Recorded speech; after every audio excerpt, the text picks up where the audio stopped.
Recording in progress. Good, Ed.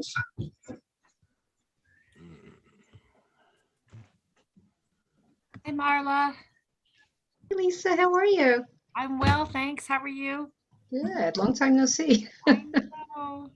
Sort of seeing you in a little box. Yeah, exactly. So weird seeing the cast. I know. Hey, It's Marla. very melancholy. Righty, I think we're recording and we are live on YouTube. Yeah, so welcome to the Instant Shakespeare Company. My name is Paul Sugarman, the founder of it, and today we're doing a reading of Romeo and Juliet. We're very fortunate to have some members from the Romeo and Juliet cast that Maren was directing, that I was going to be in, that was due to open in March 2020. And well, we know what happened. We did get together and did a nice zoomed version of the cut down version we did, but now we've got some of the members back, including Amelia as Juliet, Marla's Capulet's lady, Lisa as Montague, and Robert as the Frier, to do this reading of the first folio text of Romeo and Juliet, which does not have the prologue. So I will, I'm doing my mail duty, so I can't do it, but Maren, if you could just sort of handle the rest of it and get us started, that'd be great. Thank you. There we go. Awesome. All righty. So we'll start with the introductions. I'll say your name and then you introduce yourself and the parts that you believe you're playing. So I'm just going to do it from my screen. Angus. Oh, you're muted. No, I'm not. Good, thanks. Yes, Angus Hepburn from London reading Sampson, who's a young member of the Capulet thugs, and old man Capulet himself. Awesome. And Robert? Hey, yes, I'm Robert, and I will be reading Friar Lawrence as well as the Prince, Eskales, and Lady Montague, and I think some citizens in there, and so forth. Excellent, thank you. Lisa? Hi, I'm Lisa Barnett. I'm reading Montague. Sorry, I was just trying to, Clowne, Peter, and the Watch. Awesome, thank you. Amelia? Hi, I'm Amelia Bell, and I'm reading Juliet. Ken? Ken Wayne. I'm doing Mercutio, Gregory, an officer, the apothecary, and the page to Paris. Cool, thank you, Ken. And let's see, Michael? I'm Michael Gardner. I'm doing Benvolio and a bunch of other parts, the second Capulet, a couple of musicians or something, Friar John. I can't remember. I've got them all listed here. Awesome. And it's I'll try to remember. There you are. All we saw from Michael Gardner was the garden. I was putting my hair back, trying to make myself look younger. No problem. Even though I've done Benvolio before, and I just didn't doubt him as a gay older uncle who likes to hang around with the younger guys. I thought that was Mercutio. No, sorry. Okay, Anton. No, I'm in love with Mercutio. Go ahead. I'm Anton. I'll be playing Paris, and I'm also playing. Oh, I'm just looking at the list here. Oh, I'm also playing Abraham, a Capulet servant, and a fellow, and that's it. Cool. Marla? I am Marla, and I'll be playing Capulet's lady. It's so good to see you. All righty. Where's Marnie? Hi, I am Marnie, and I'll be playing Romeo. Awesome. Have I gotten everybody? I'm Maren Sugarman, and I will be playing Tybalt and the nurse. All right, so just remember, folks, when you are not in a scene to turn off your video and your audio. And so we will start. I'm making the executive decision to not read the stage directions unless absolutely necessary.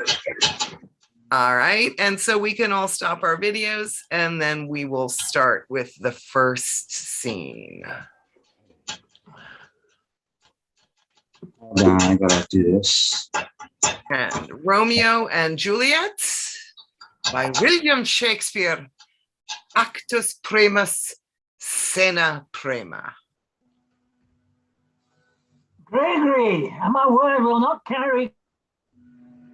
No, for then we should be colliers. I mean, if we be in collar, we'll draw. Aye, while you live, draw your neck out of the collar. Oh, I strike quickly being moved. But thou art not quickly moved to strike. A dog of the house Montague moves me. To move is to stir, and to be valiant is to stand. Therefore, if thou art moved, thou runnest away. A dog of that house shall move me to stand. I will take the wall of any man or maid of Montague's. That shows thee a weak slave, for the weakest goes to the wall. True, and therefore women being the weaker vessels are ever thrust to the wall, eh? Therefore I will push Montague's men from the wall and thrust his maids to the wall. The quarrel is between our masters and us their men. That is all one. I will show myself a tyrant. When I have fought with the men, I will be civil with the maids and cut off their heads. The heads of the maids? The heads of the maids, or their maiden heads. Take it what sense thou wilt. They must take it in sense that feel it. Me they shall feel when I am able to stand. Oh, 'tis known I am a pretty piece of flesh. Oh, 'tis well thou art not fish. If thou hadst been poor John. For thy tool, here comes of the house of the Montagues. My naked weapon is out. Quarrel, I will back thee. How? Turn thy back and run? Fear me not. No, marry, I fear thee. Let us take the law of our sides. Let them begin. I will frown as I pass by, and let them take it as they list. Nay, as they dare, I will bite my thumb at them, which is a disgrace to them if they bear it. Do you bite your thumb at us, sir? I do bite my thumb, sir. Do you bite your thumb at us, sir? Is the law of our side if I say aye? No. No, sir, I do not bite my thumb at you, sir. I bite my thumb, sir. Do you quarrel, sir? Quarrels? No, sir. Quarrels, sir? No, sir.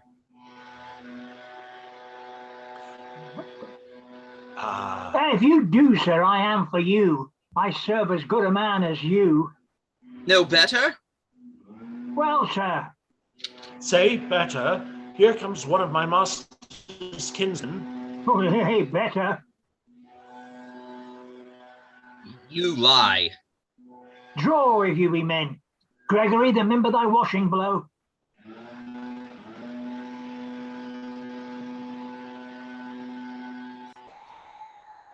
Tybalt. Fools! Put up your swords! You know not what you do. What? Art thou drawn among these heartless hinds? Turn thee, Benvolio, look upon thy death. I do but keep the peace. Put up thy sword or manage it to part these men with me. What? Drawn and talk of peace. I hate the word, as I hate hell, all Montagues and thee. Have at thee, coward. Clubs, bills, and partisans strike, beat them down. Down with the Capulets, down with the Montagues.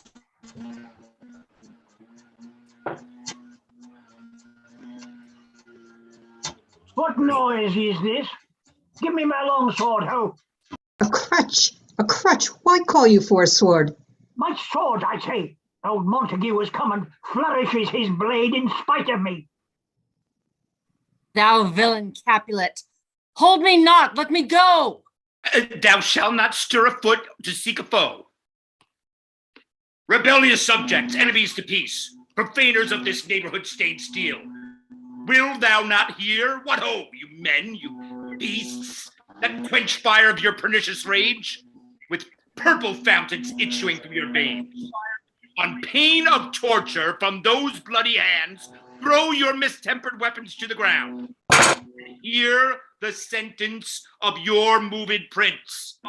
3 civil broils, bred of an airy word, by thee, old Capulet, and Montague, have thrice disturbed the quiet streets of our streets, and made Verona's ancient citizens cast by their grave beseeming ornaments. To wield old partisans in hands as old, cankered with peace, to part your cankered hate. If ever you disturb our streets again, your lives shall pay the forfeit of the peace. For this time, all the rest depart away. You, Capulet, shall go along with me. Montague, come you this afternoon to know our father's pleasure in this case. To old Freetown, our common judgment place. Once more, on pain of death, all men depart. Who set this ancient quarrel new abroach? Speak, nephew, were you by when it began?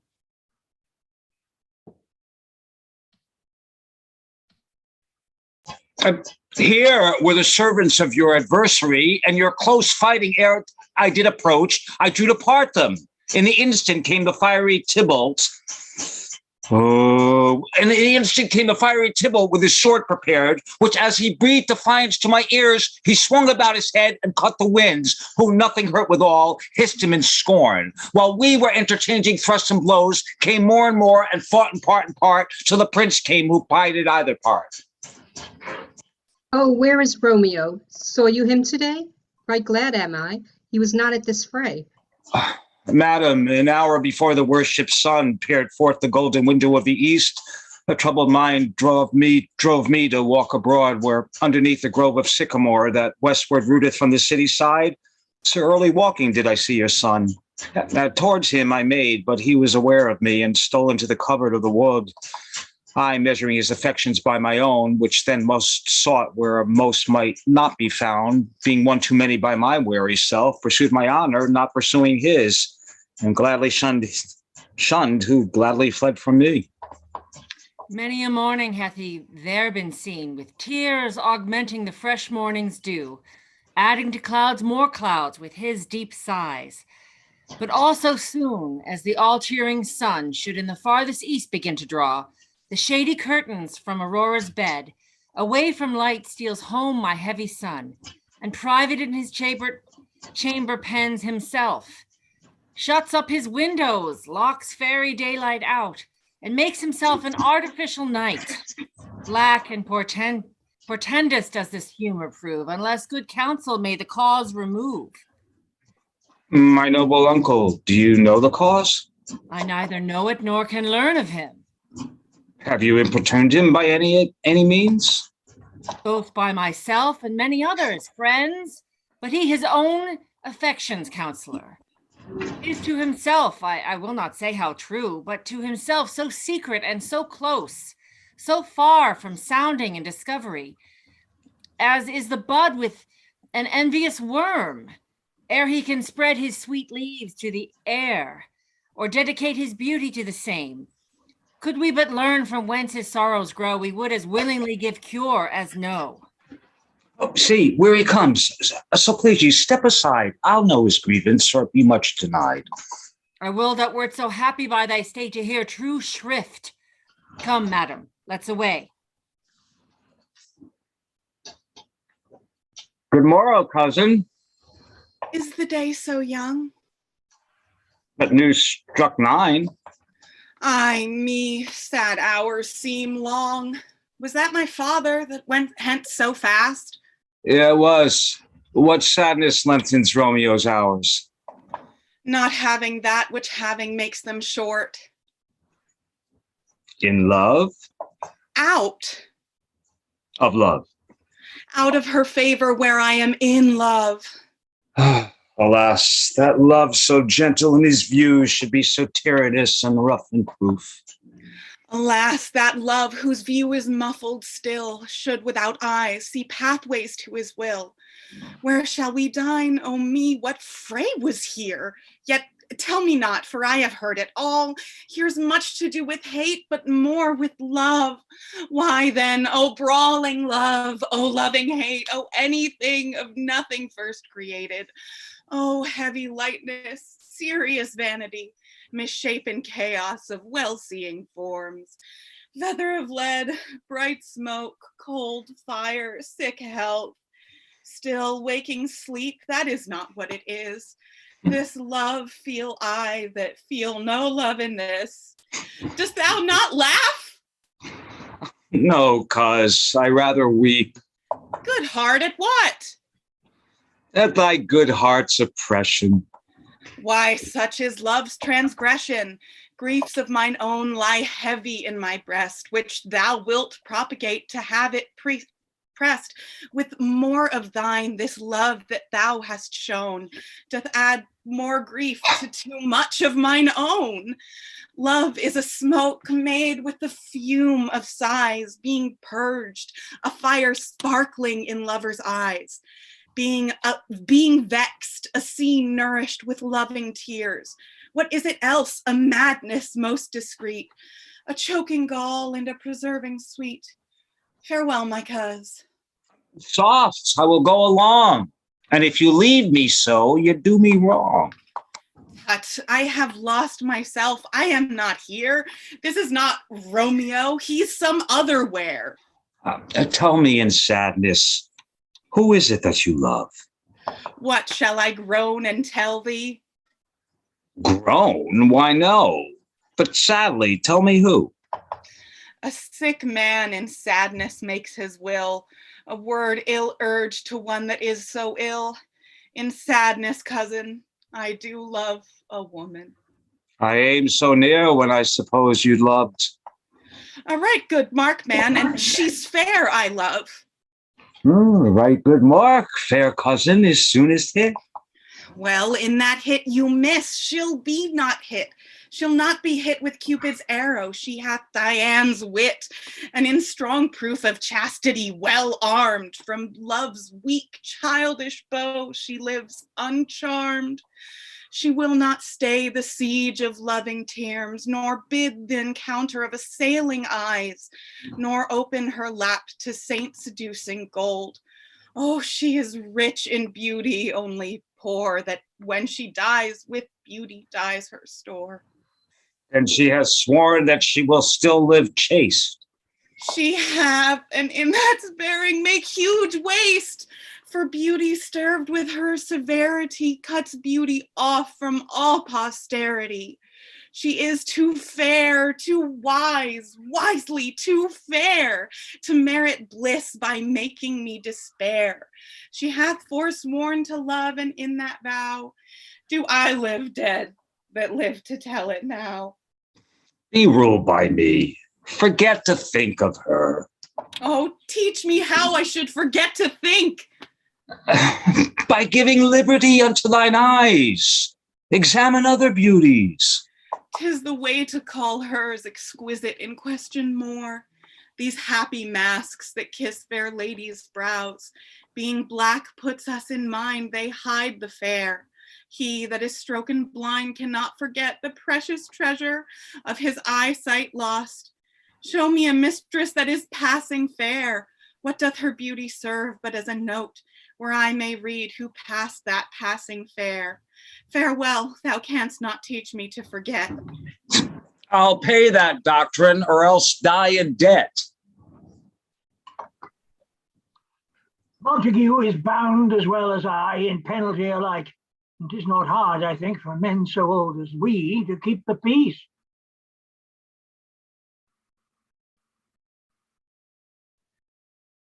Anton? Okay. Okay. Okay. Oh, honorable reckoning are you both, and pity 'tis you lived at odds so long. But now, my lord, what say you to my suit? But saying all what I have said before, my child is yet a stranger to the world. She hath not seen the change of 14 years. Let 2 more summers wither in their pride, ere we may think her right to be a bride. Younger than she, our happy mother's maid. And too soon marred are those so early made. Earth had swallowed all my hopes, but she's the hopeful lady of my earth. But woo her, gentle Paris, get her heart. My will to her consent is but a part, and she agree, within her scope of choice lies my consent, and fair according voice. This night I hold an old accustomed feast, whereto I have invited many a guest, such as I love, and you among the store. One more, most welcome, makes my number more at my poor house. Look to behold this night, earth-treading stars that make dark heaven light. Such comfort as do lusty young men feel when we're apparelled April on the heel of limping winter trends. Even such delight among fresh fennel buds shall you this night inherit at my house. Hear all see, and like her most, whose merit most shall be, which one more view of many, mine being one, may stand in number, though in reckoning none. Come, go with me. Go, sirrah, trudge about through fair Verona, find those persons out, whose names are written here, and to them say, my house and welcome, on their pleasure stay.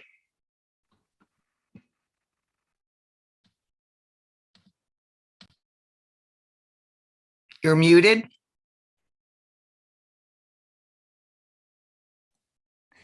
I'm sorry. Find them out whose names are written.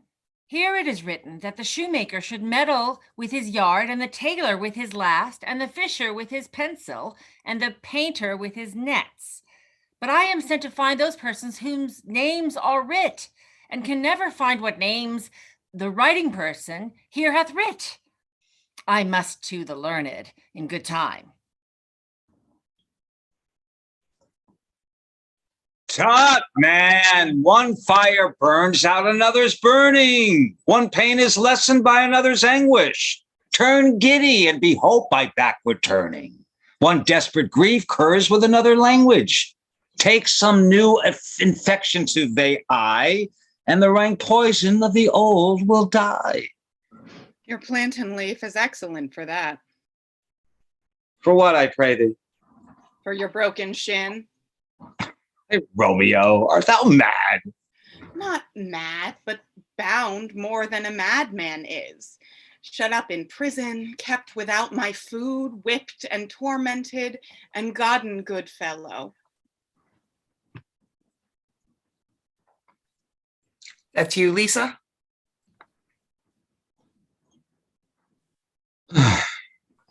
Sorry. I'm sorry.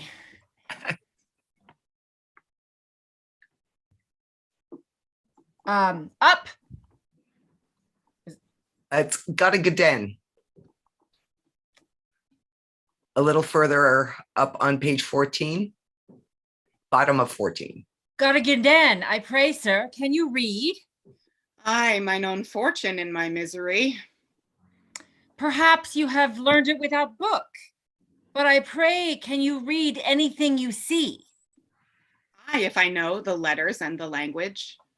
You say honestly, rest you merry. Stay, fellow, I can read. Signor Martino and his wife and daughter, Countie Anselm and his beauteous sisters, the lady widow of Utruvio, Signor Placentio and his lovely nieces, Mercutio and his brother Valentine, mine uncle Capulet, his wife and daughter, my fair niece Rosaline, Livia, Signor Valentio and his cousin Tybalt, Lucio and the lively Helena. A fair assembly, whither should they come? Up? Whither? To supper? To our house. Whose house? My master's. Indeed, I should have asked you that before. Now I'll tell you without asking. My master is the great rich Capulet. And if you be not of the house of Montagues, I pray, come and crush a cup of wine. Rest you merry. At this same ancient feast of Capulet sups the fair Rosaline, whom thou so loves, with all the admired beauties of Verona. Go thither, and with unattained eye compare her face with some that I shall show, and I will make thee think thy swan a crow. When the devout religion of mine eye maintains such falsehood, then turn tears to fire. And these who often drowned could never die, transparent heretics be burnt for liars. One fairer than my love, the all-seeing sun, ne'er saw her match since first the world begun. Cut, you saw her fair, none else being by, herself poised with herself in either eye. But in that crystal scales let there be weighed your lady's love against some other maid. That I will show you, shining at this feast, and she shall scant show well that now shows best. I'll go along, no such sight to be shown, but to rejoice in splendor of mine own.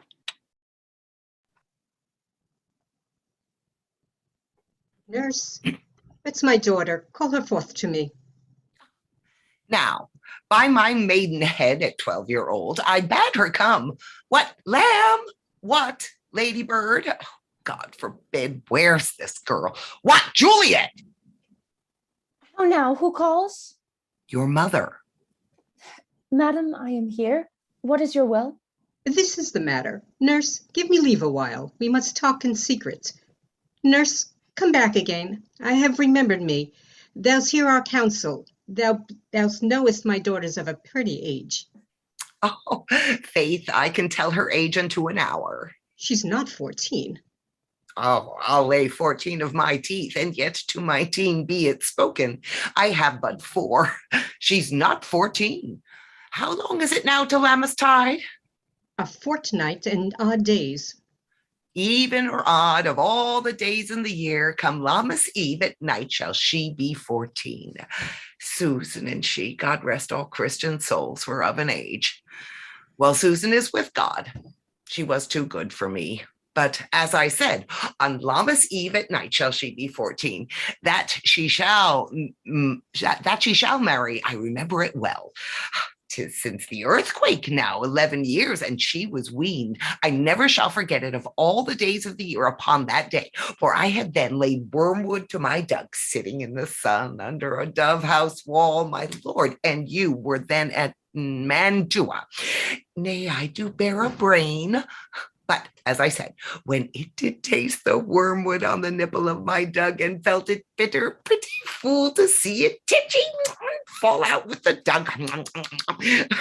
Shake, quoth the dove house. 'Twas no need, I trow, to bid me trudge, and since that time it is 11 years, for then she could stand alone. Nay, by the rood she could have run and waddled all about, for even the day before, she broke her brow. And then my husband, oh God be with his soul, was a merry man, took up the child. Yea, quoth he, dost thou fall upon thy face? Thou wilt fall backward when thou hast more wit, wilt thou not, Jewel? And by my holy damn, the pretty wretch left crying and said, aye! To see now how a jest shall come about, I warrant, and I shall live 1,000 years. I never should forget it. Wilt thou not, Juliet, quoth he, and pretty fool instanted, and quoth, aye! Enough of this. I pray thee hold thy peace. Yes, madam. Yet I cannot choose to laugh, to think it should leave crying and say aye. And yet I warrant it had upon its brow a bump as big as a young cockerel stone, a perilous knock, and it cried bitterly. Yea, quoth my husband, fall'st thou upon thy face, thou wilt fall backward when thou comest to age, wilt thou not, Jewel? Instanted and said, aye. And stand thou too, I pray thee, nurse, say I. Peace, I have done. Oh, God mark thee to his grace. Thou wast the prettiest babe that e'er I nursed. And I might live to see thee married once. I have my wish. Mary, that Mary is the very theme I came to talk about.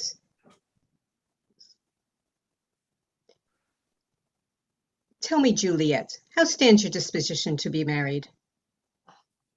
It is an honor that I dream not of. An hour, were not I thine only nurse, I would say thou hadst sucked wisdom from thy teat.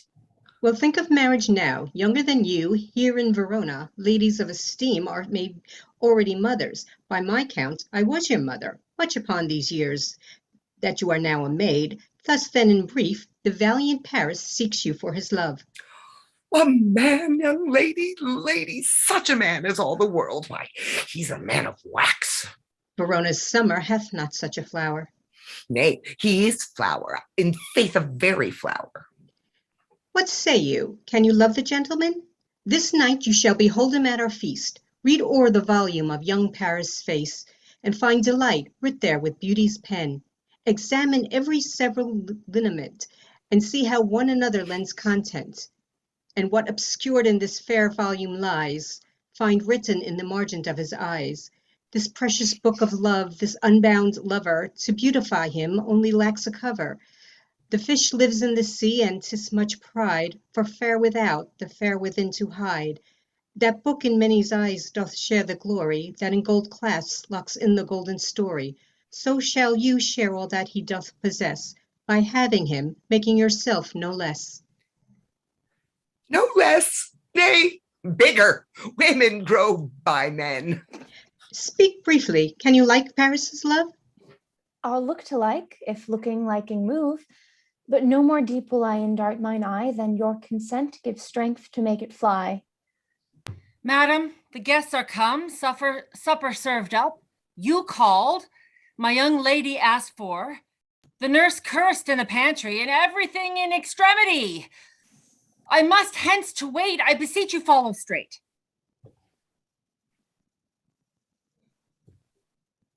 We follow thee, Juliet. The county stays. Go, girl, seek happy nights to happy days.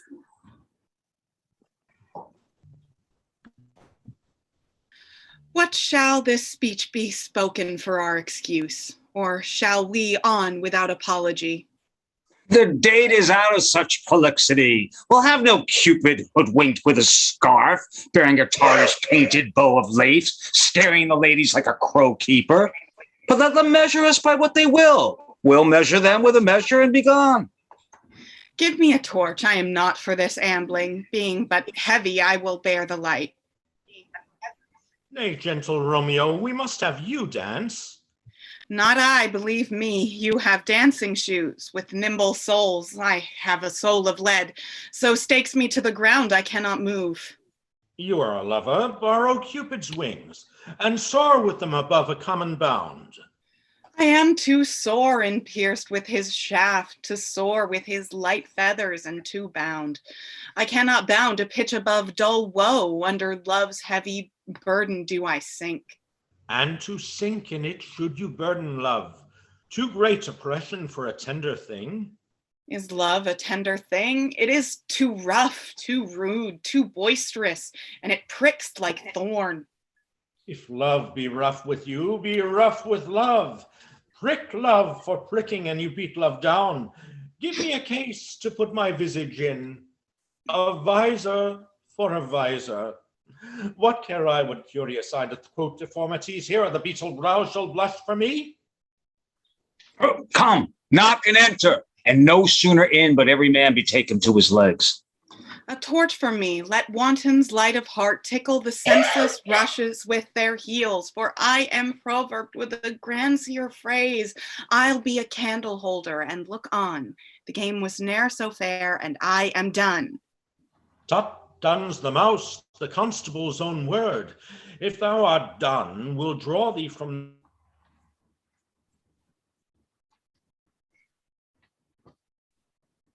Don't hear you. Yeah. Cut out there for a second, Ken. I think it's just after the if thou art done. I mean, sir, I delay. We waste our lights in vain. Lights by day. Take our good meaning, for our judgment sits 5 times in that, ere once in our 5 wits. And we mean well in going to this mask, but 'tis no wit to go. Why, may one ask? I dreamt a dream tonight. And so did I. Well, what was yours? That dreamers often lie. In bed asleep while they do dream things true. Oh, then I see Queen Mab hath been with you. She is the fairy's midwife, and she comes in shape, no bigger than an agate stone on the forefinger of an alderman, drawn with a team of little atomies over men's noses as they lie asleep. Her wagon spokes made of long spinner's legs, the cover of the wings of grasshoppers, her traces of the smallest spider's web, her collars of the moonshine's watery beams, her whip of its bone the lash of Philome, her wagoner a small gray-coated gnat, not half so big as a round little worm pricked from the lazy finger of a maid. Her chariot is an empty hazelnut, made by the joiner squirrel or old grub. Time out of mind the fairies' coachmakers, and in this state she gallops night by night through lovers' brains, and then they dream of love. On courtiers' knees that dream on curtsies straight, or lawyers' who straight dream on fees, or ladies' lips who straight on kisses dream, which oft the angry Mab with blistered plagues, because their breath with sweet tainted are. Sometimes she gallops on a courtier's nose, and then dreams he of smelling out a suit. And sometime comes she with a tithe-pig's tail, tickling a parson's nose as he lies asleep. Then he dreams of another benefice. Sometimes she driveth o'er a soldier's neck, and then dreams he of cutting foreign throats, of breaches, ambuscados, Spanish blades, of healths 5 fathom deep. And then anon drums in his ear, at which he starts and waits, and being thus frighted, swears a prayer or two, and sleeps again. This is that very Mab that plats the manes of horses in the night, and bakes the elf-locks and foul sluttish hairs, which once untangled much misfortune bodes. This is the hag when maids lie on their backs, that presses them and learns them first to bear, making them women of good carriage. This is she. Peace, peace, Mercutio, peace, thou talk'st of nothing. True. I talk of dreams, which are the children of an idle brain, begot of nothing but vain fantasy, which is as thin of substance as the air, and more inconstant than the wind, whose even now flows in the bosom of the north, and being angered, puffs away from thence, turning his side to the dew-dropping south. This wind you talk of blows us from ourselves. Supper is done, and we shall come too late. I fear too early from my mind misgives some consequence, yet hanging in the stars shall bitterly begin his fearful date with this night's revels, and expire the term of a despised life closed in my breast by some vile forfeit of untimely death. But he that hath the stirrage of my course, direct my suit on, lusty gentlemen. Strike drum! Where's Potpan, that he helps not to take away? He shift a trencher? He scrape a trencher? Where in good manners shall I in 1 or 2 men's hands, and they in wash too? 'Tis a foul thing. Away with the joint stools, remove the court cupboard, look to the plate. Could thou save me a piece of marchpan? And as thou loved me, let the porter let in Susan Grimstone and Nell, Anthony, and Potpan. I'm already. You are looked for and called for, asked for and sought for in the great chamber. We cannot be here and there too. Clearly, boys, be cheerly, boys. Be brisk a while, and the longer liver take all. Welcome, gentlemen. Ladies that have their toes unplagued with corns will walk about with you. Ah, my mistresses, which of you all will now deny to dance? She that makes dainty, if she I'll swear hath corns. Am I come near you now? Welcome, gentlemen. I have seen the day that I have worn a visor and could tell a whispering tale in a fair lady's ear, such as would please. 'Tis gone, 'tis gone, 'tis gone. You are welcome, gentlemen. Come, musicians, play. Ho, ho, give room and footed girls. More light, you knaves, and turn the tables up to quench the fire. Ah, the room is grown too hot.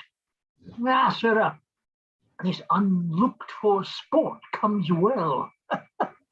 Nay, sit, good cousin Capulet, for you and I are past our dancing days.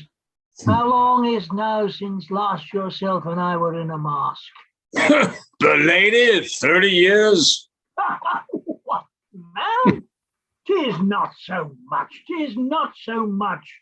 But 'tis since the nuptial of Lucentio. Come Pentecost, as quickly as it will, some 25 years, and then we masked. 'Tis more, 'tis more. His son is elder, sir. His son is 30. Will you tell me that? His son was but a ward 2 years ago. What lady is that which doth enrich the hand of yonder knight? I know not, sir. Oh, she doth teach the torches to burn bright. It seems she hangs upon the cheek of night as a rich jewel in an Ethiop's ear, beauty too rich for use, for earth too dear. So shows a snowy dove drooping with crows, as yonder lady o'er her fellows shows. The measure done, I'll watch her place of stand, and touching hers make blessed my rude hand. Did my heart love till now forswear its sight, for I never saw true beauty till this night. This by his voice should be a Montague. Fetch me my rapier, boy. What dares the slave come hither, covered with an antique face, to fleer and scorn at our solemnity? Now, by the stock and honor of my kin, to strike him dead, I hold it not a sin. Why, how now, kinsman? Wherefore storm you so? Uncle, this is a Montague, our foe, a villain that is hither come in spite to scorn at our solemnity this night. Young Romeo, is it? 'Tis he, that villain Romeo. Oh, content thee, gentle coz. Let him alone. Bears him like a portly gentleman, and to say truth, Verona brags of him to be a virtuous and well-governed youth. I would not for the wealth of all the town here in my house do him disparagement. Therefore be patient. Take no note of him. It is my will, the which, if thou respect, show a fair presence and put off these frowns, an ill-beseeming semblance for a feast. It fits when such a villain is a guest. I'll not endure him. He shall be endured. But, goodman boy, I say he shall. Go to. Am I the master here or you? Go to. You'll not endure him? God shall mend my soul. You'll make a mutiny among the guests. You will set cock-a-hoop. You'll be the man. Why, uncle, 'tis a shame. Go to, go to. You're a saucy boy. Is it so indeed? This trick may chance to scathe you. I know what. You must contrary me, no matter 'tis time. Well said, my hearts, you are a princox. Go, be quiet, or more light for shame. I'll make you quiet. What? Cheerily, my hearts. Patience perforce, with willful choler meeting, makes my flesh tremble in their different greeting. I will withdraw, but this intrusion shall, now seeming sweet, convert to bitter gall.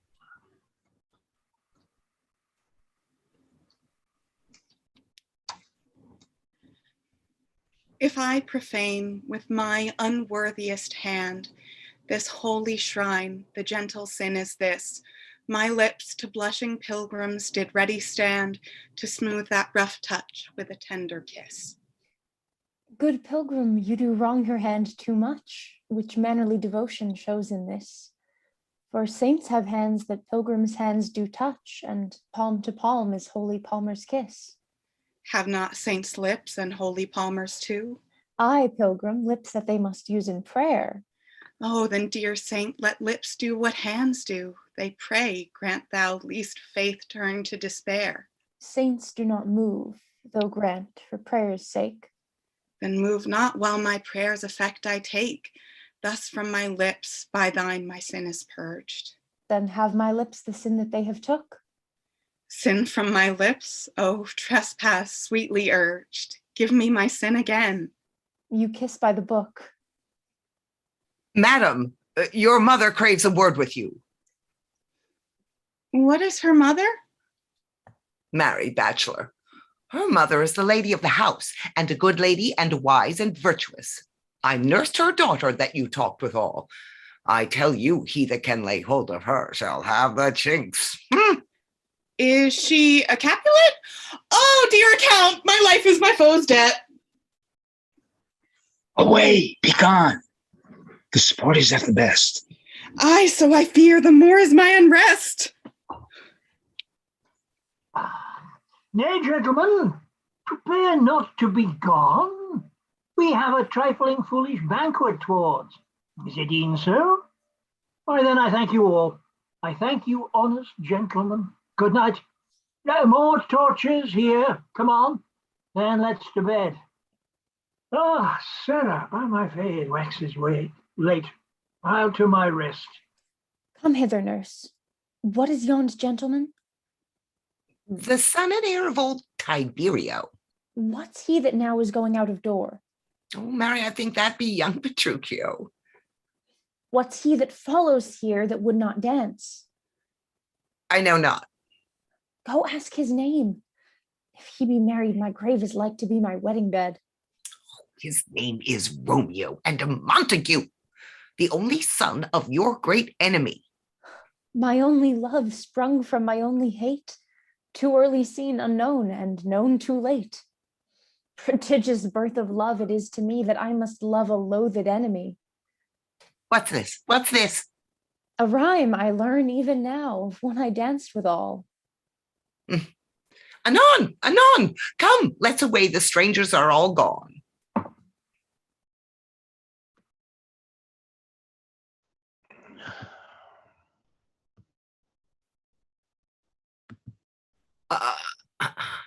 Now old desire doth in his deathbed lie, and young affection gapes to be his heir, that fair for which love groaned for and would die, with tender Juliet matched, is now not fair. Now Romeo is beloved and loves again, and like bewitched by the charm of looks, but to his foe supposed he must complain, and she still loves sweet bait from fearful hooks. By being held a foe, he may not have access to breathe such vows as lovers used to swear. As she is much in love, her means much less to meet her new beloved anywhere. But passion lends them power, time means to meet, tempering extremities with extreme sweet.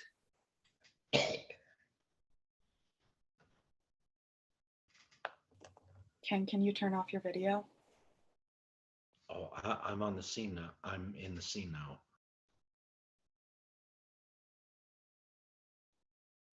You're muted, Marnie. Can I go forward when my heart is here? Turn back, dull earth, and find thy center out. Romeo! My cousin Romeo! Romeo! He is wise, and on my life hath stolen him home to bed. He ran this way and leapt over this orchard wall. Call, good Mercutio. Nay, I'll conjure too.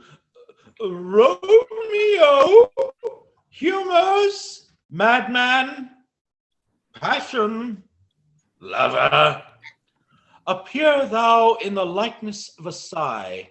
Speak but one rhyme, and I am satisfied. Cry but I me, provant but love and day. Speak to my gossip Venus one fair word, one nickname for her purblind son and heir, young Abram Cupid, he that shot so true when King Cophetua loved the beggar maid. He heareth not, he stirreth not, he moveth not. The ape is dead, I must conjure him. I conjure thee by Rosalind's bright eyes, by her high forehead and her scarlet lip, by her fine foot, straight leg, and quivering thigh, and the means that there adjacent lie, that in thy likeness thou appear to us. And if he hear thee, thou wilt anger him. This cannot anger him. 'Twould anger him to raise spirit in his mistress' circle of some strange nature, letting it stand till she had laid it and conjured it down. That was some spite. My invocation is fair and honest, and in his mistress' name I conjure but to raise up him. Come, he hath hid himself among the trees to be consorted with the humorous night. Blind is his love, and best befits the dark. If love be blind, love cannot hit the mark. Now will he sit under a medlar tree and wish his mistress with that kind of flute as maids call medlars when they laugh alone. Oh, Romeo, that she were! Oh, that she were an open or thou a popperin pear. Romeo, good night. Out to my truckle bed. This field bed is too cold for me to sleep. Come, shall we go? Go then, for 'tis in vain to seek him here, that means not to be found.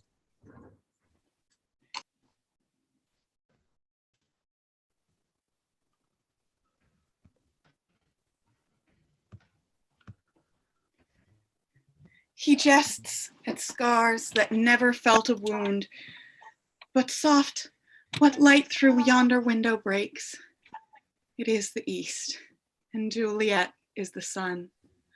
Arise, fair sun, and kill the envious moon, who is already sick and pale with grief, that thou, her maid, art far more fair than she.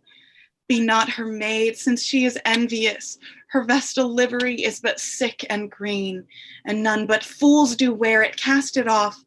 It is my lady, oh, it is my love. Oh, that she knew she were. She speaks, yet she says nothing. What of that? Her eye discourses, I will answer it. I am too bold, 'tis not to me she speaks. Two of the fairest stars in all the heaven, having some business, do entreat her eyes to twinkle in their spheres till they return. What if her eyes were there, they in her head? The brightness of her cheek would shame those stars, as daylight doth a lamp. Her eye in heaven would through the airy region stream so bright, that birds would sing and think it were not night. See how she leans her cheek upon her hand. Oh, that I were a glove upon that hand, that I might touch that cheek. Ay me. She speaks. Oh, speak again, bright angel, for thou art as glorious to this night, being o'er my head, as is a winged messenger of heaven unto the white upturned wondering eyes of mortals that fall back to gaze on him when he bestrides the lazy puffing clouds and sails upon the bosom of the air. Oh, Romeo, Romeo, wherefore art thou Romeo? Deny thy father and refuse thy name. Or if thou wilt not, be but sworn my love, and I'll no longer be a Capulet. Shall I hear more, or shall I speak at this? 'Tis but thy name that is my enemy. Thou art thyself, though not a Montague. What's Montague? It is nor hand, nor foot, nor arm, nor face. Oh, be some other name belonging to a man. What's in a name? That which we call a rose by any other word would smell as sweet. So Romeo would, were he not Romeo called, retain that dear perfection which he owes without that title. Romeo, doff thy name, and for thy name, which is no part of thee, take all myself. I take thee at thy word. Call me but love, and I'll be new baptized. Henceforth I never will be Romeo. What man art thou that thus bescreened in night so stumblest on my counsel? By a name I know not how to tell thee who I am. My name, dear saint, is hateful to myself, because it is an enemy to thee. Had I it written, I would tear the word. My ears have yet not drunk 100 words of thy tongue's uttering, yet I know the sound. Art thou not Romeo and a Montague? Neither, fair maid, if either thee dislike. How camest thou hither? Tell me, and wherefore? The orchard walls are high and hard to climb, and the place death, considering who thou art, if any of my kinsmen find thee here. With love's light wings did I o'erperch these walls, for stony limits cannot hold love out, and what love can do that dares love attempt, therefore thy kinsmen are no stop to me. If they do see thee, they will murder thee. Alack, there lies more peril in thine eye than 20 of their swords. Look thou but sweet, and I am proof against their enmity. I would not for the world they saw thee here. I have night's cloak to hide me from their eyes, and but thou love me, let them find me here. My life were better ended by their hate than death prolonged, wanting of thy love. By whose direction foundst thou out this place? By love that first did prompt me to inquire. He lent me counsel, and I lent him eyes. I am no pilot, yet wert thou as far as that vast shore washed with the farthest sea, I should adventure for such merchandise. Thou know'st the mask of night is on my face, else would a maiden blush bepaint my cheek. For that which thou hast heard me speak tonight, fain would I dwell on form, fain deny what I have spoke. But farewell compliment. Dost thou love? I know thou wilt say aye, and I will take thy word. Yet if thou swearest, thou mayst prove false. At lovers' perjuries, they say Jove laughed. Oh, gentle Romeo, if thou dost love, pronounce it faithfully. Or if thou thinkst I am too quickly won, I'll frown and be perverse and say thee nay, so thou wilt woo. But else not for the world. In truth, fair Montague, I am too fond. And therefore thou mayst think my behavior light, but trust me, gentlemen, I'll prove more true than those that have coin to be strange. I should have been more strange, I must confess, but that thou overheardst ere I was ware my true love's passion. Therefore pardon me, and not impute this yielding to light love which the dark night hath so discovered. Lady, by yonder moon I vow that tips with silver all these fruit tree tops. Oh, swear not by the moon, the inconstant moon that monthly changes in her circled orb, lest that thy love prove likewise variable. What shall I swear by? Do not swear at all. Or if thou wilt, swear by thy gracious self, which is the god of my idolatry, and I'll believe thee. If my heart's dear love. Well, do not swear. Although I joy in thee, I have no joy of this contract tonight. It is too rash, too unadvised, too sudden, too like the lightning, which doth cease to be ere one can say it lightens. Sweet good night. This bud of love by summer's ripening breath may prove a beauteous flower when next we meet. Good night, as sweet repose and rest come to thy heart as that within my breast. Oh, wilt thou leave me so unsatisfied? What satisfaction canst thou have tonight? The exchange of thy love's faithful vow for mine. I gave thee mine before thou didst request it, and yet I would it were to give again. Wouldst thou withdraw it? For what purpose, love? But to be frank, and to give it thee again. And yet I wish but for the thing I have. My bounty is as boundless as the sea, my love as deep. The more I give to thee, the more I have, for both are infinite. I hear some noise within. Dear love, adieu. Anon, good nurse. Juliet! Anon, good nurse. Sweet Montague, be true. Stay but a little, I will come again. Oh, blessed night. I am afeard being in night. All this is but a dream, too flattering sweet to be substantial. 3 words, dear Romeo, and good night indeed.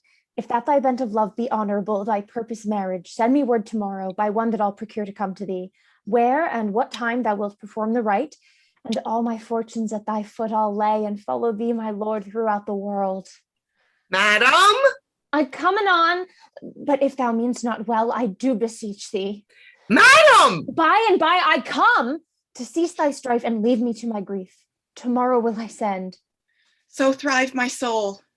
1,000 times good night. 1,000 times the worst to want thy light. Love goes toward love as schoolboys fro their books, but love fro love towards school with heavy looks. Hist, Romeo, hist. Oh, for a falconer's voice to lure this tasseled gentle back again. Bondage is hoarse and may not speak aloud, else would I tear the cave where echo lies and make her airy tongue more hoarse than with repetition of my Romeo.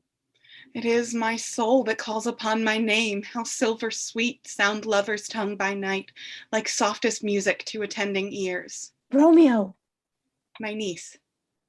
What o'clock tomorrow shall I send to thee? By the hour of 9. I will not fail. 'Tis 20 years till then.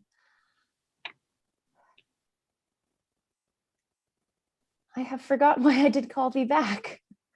Let me stand here till thou remember it. I shall forget to have thee still stand there, remembering how I love thy company. And I'll still stay to have thee still forget, forgetting any other home but this. 'Tis almost morning, I would have thee gone. And yet no further than a wanton's bird that lets it hop a little from his hand like a poor prisoner in his twisted gyves, and with a silken thread plucks it back again, so jealous of his liberty. I would I were thy bird. Sweet, so would I, yet I should kill thee with much cherishing. Good night, good night. Parting is such sweet sorrow, that I shall say good night till it be morrow. Sweet sleep dwell upon thine eyes, peace in my breast. Would I were sleep and peace so sweet to rest. The gray-eyed morn smiles on the frowning night, checkering the eastern clouds with streaks of light, and darkness fleckled like a drunkard reels from fourth day's pathway made by Titan's wheels. Hence will I to my ghostly Frie's close cell, his help to crave and my dear hap to tell. The gray-eyed morn smiles with the frowning light, checkering the eastern clouds with streaks of light, and fleckled darkness like a drunkard reels from fourth day's path and Titan's burning wheels.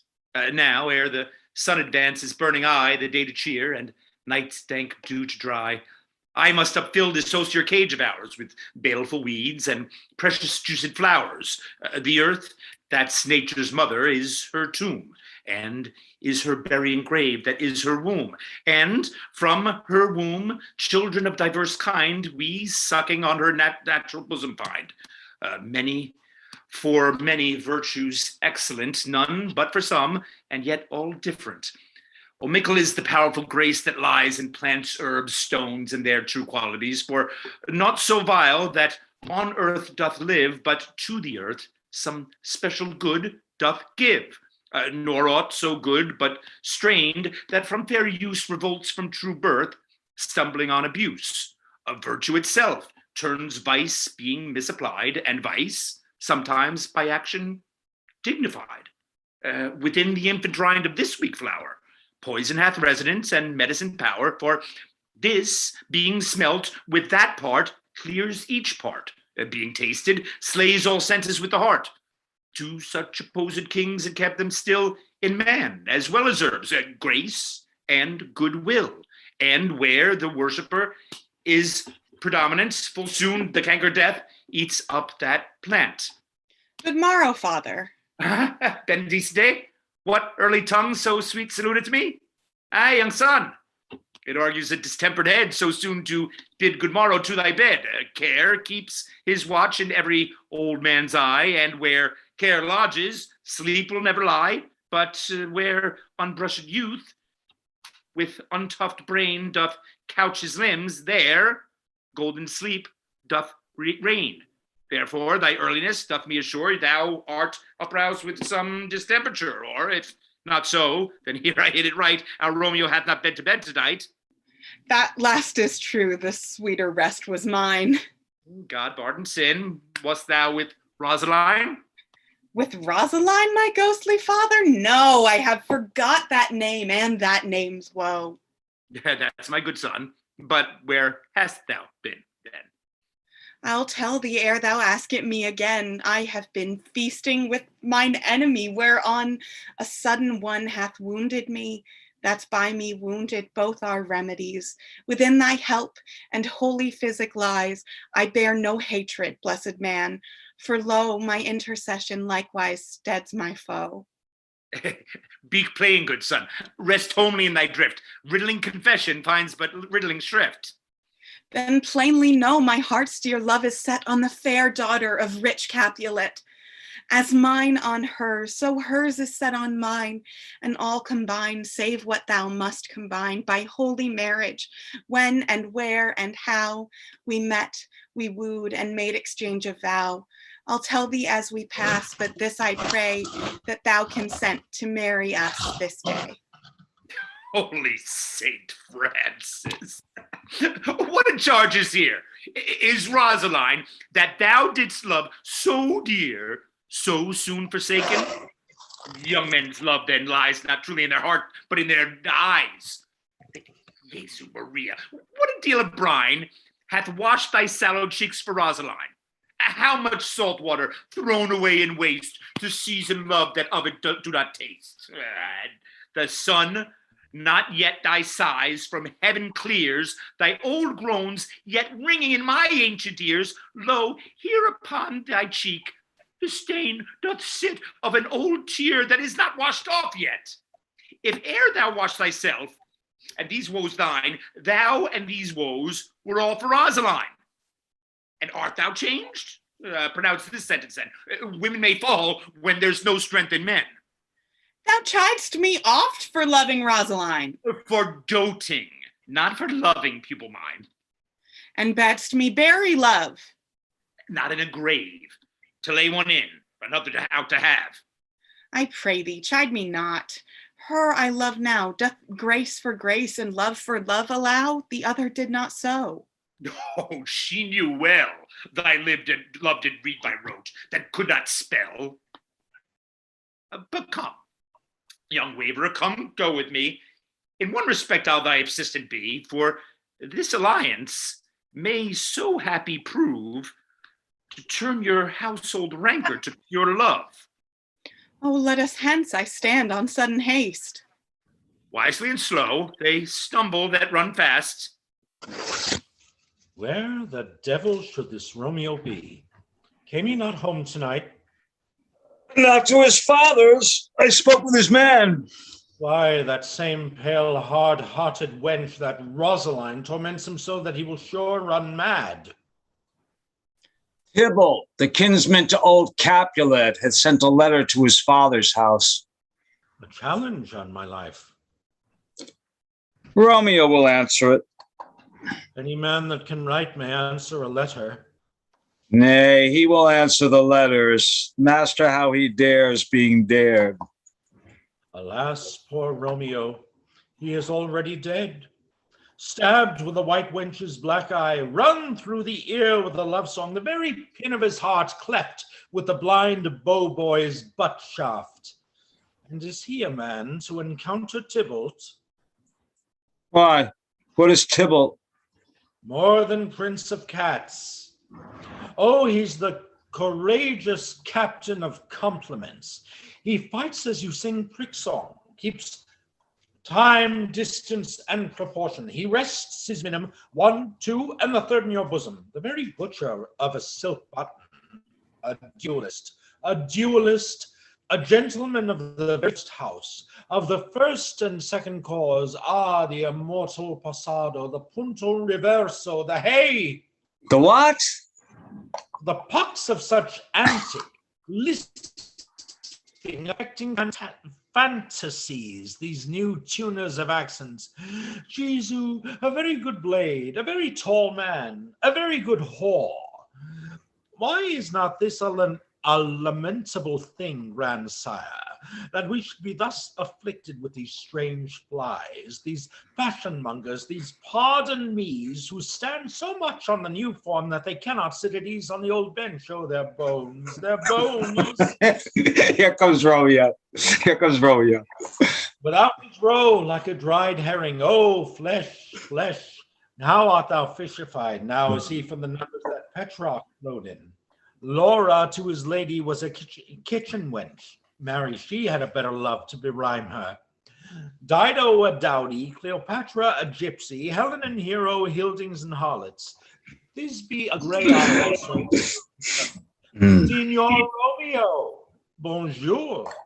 There's a French salutation to your French slop. You gave us the counterfeit fairly last night. Good morrow to you both. What counterfeit did I give you? The slip, sir, the slip. Can you not conceive? Pardon, Mercutio, my business was great, and in such a case as mine, a man may strain courtesy.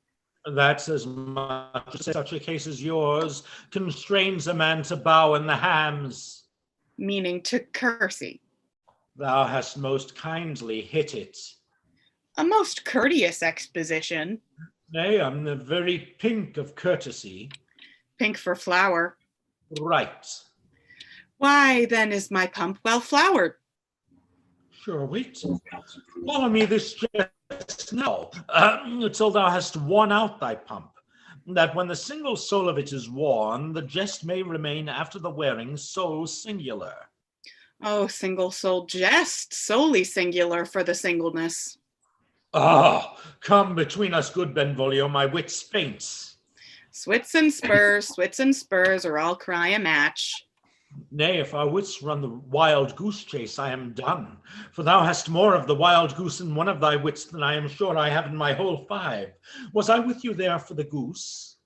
Thou wast never with me for anything when thou wast not there for the goose. I will bite thee by the ear for that jest. Nay, good goose, bite not. Thy wit is a very bitter sweeting. It is a most sharp sauce. And is it not well served into a sweet goose? Oh, here's a wit of Cheveril that stretches from an inch narrow to an ell broad. I stretch it out for that word broad, which added to the goose proves thee far and wide, a broad goose. Why, is not this better now than groaning for love? Now art thou sociable, now art thou Romeo, now art thou what thou art, by art as well as by nature. For this driveling love is like a great natural that runs lolling up and down to hide his bauble in a hole. Stop there, stop there. Thou desirest me to stop my tail against the hair. Thou wouldst have made thy tail large. Oh, thou art deceived, I would have made it short. For I was come to the whole depth of my tale, and meant indeed to occupy the arguments no longer. Here's a godly gear, a sail, a sail. Two, a shirt and a smock. Peter? On. My fan, Peter. Good Peter to hide her face, for her fans the fairer face. Got you good morrow, gentlemen. God ye good den, fair gentlewoman. Is it good den? 'Tis no less, I tell you, for the bawdy hand of the dial is now upon the prick of noon. Oh, out upon you! What a man are you? One gentlewoman that God hath made himself to mar. By my troth, it is said for himself to mar, quotha. Gentlemen, can any of you tell me where I may find young Romeo? I can tell you, but young Romeo will be older when you have found him than he was when you sought him. I am the youngest of that name, for fault of a worse. You say well. Yea, is the worst well? Very well took your faith wisely, wisely.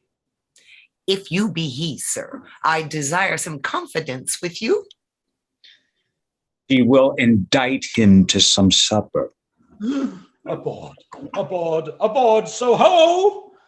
What hast thou found? No hair, sir.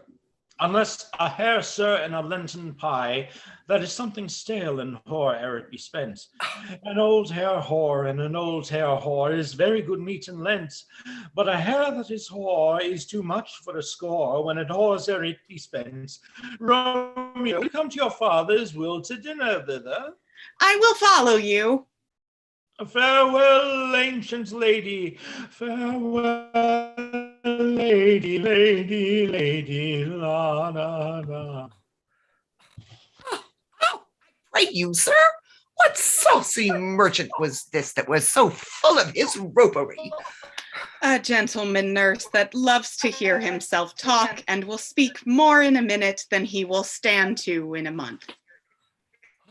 Speak anything against me, I'll take him down, and were lustier than he is, and 20 such jacks. And if I cannot, I'll find those that shall. Scurvy knave, I am none of his flirt girls, I am none of his skeiny mates, and thou must stand by too, and suffer every knave to use me at his pleasure. I saw no man use you at his pleasure. If I had, my weapon should quickly have been out, I warrant you. I dare draw as soon as another man, if I see occasion in a good quarrel and the law on my side. Now, afore God, I am so vexed that every part about me quivers. Oh, scurvy knave! I pray you, sir, a word. And as I told you, my young lady bid me inquire you out. What she bid me say, I will keep to myself. But first let me tell ye, if ye should lead her in a fool's paradise, as they say, it were a very gross kind of behavior, as they say. For the gentlewoman is young, and therefore if you should deal double with her, truly it were an ill thing to be offered to any gentlewoman, a very weak dealing. Nurse, That's commend me Romeo. to thy lady and mistress, I protest unto thee. Good heart. And in faith, I will tell her as much. Lord, Lord, she will be a joyful woman. What wilt thou tell her, nurse? Thou dost not mark me? I will tell her, sir, that you do protest, which, as I take it, is a gentlemanlike offer. Bid her devise some means to come to shrift this afternoon, and there she shall at Friar Lawrence cell be shrived and married. Here is for thy pains. Oh, no, no. Truly, sir, not a penny. Go to, I say you shall. Oh, this afternoon, sir? Well, she shall be there. And stay thou, good nurse, behind the abbey wall. Within this hour my man shall be with thee, and bring 3 cords made like a tackled stair, which to the high top gallant of my joy must be my convoy in the secret night. Farewell, be trusty, and I'll quiet thy pains. Farewell, commend me to thy mistress. Now God in heaven bless thee. Hark you, sir. What sayst thou, my dear nurse? Is your man secret? Did you ne'er hear say 2 may keep counsel, putting 1 away? Warrant thee, my man is true as steel. Well, sir, my mistress is the sweetest lady, Lord, when 'twas a little braiding thing. Oh, there is a nobleman in town, one Paris, that would fain lay knife aboard, but she, good soul, had as leave to see a sea toad, a very toad to see him. I anger her sometimes and tell her that Paris is the proper man, but I'll warrant you, when I say so, she looks as pale as any clout in the versal world. Doth not Rosemary and Romeo begin with a letter, begin both with a letter? Aye, nurse, what of that? Both begin with an R. A mocker, that's the dog's name. R is for the no. I know it begins with some other letter, and she hath the prettiest senses of it, of you and Rosemary, that if you were good to hear it. Commend me to thy lady. Aye, 1,000 times. Peter? Anon? Before, and a pace.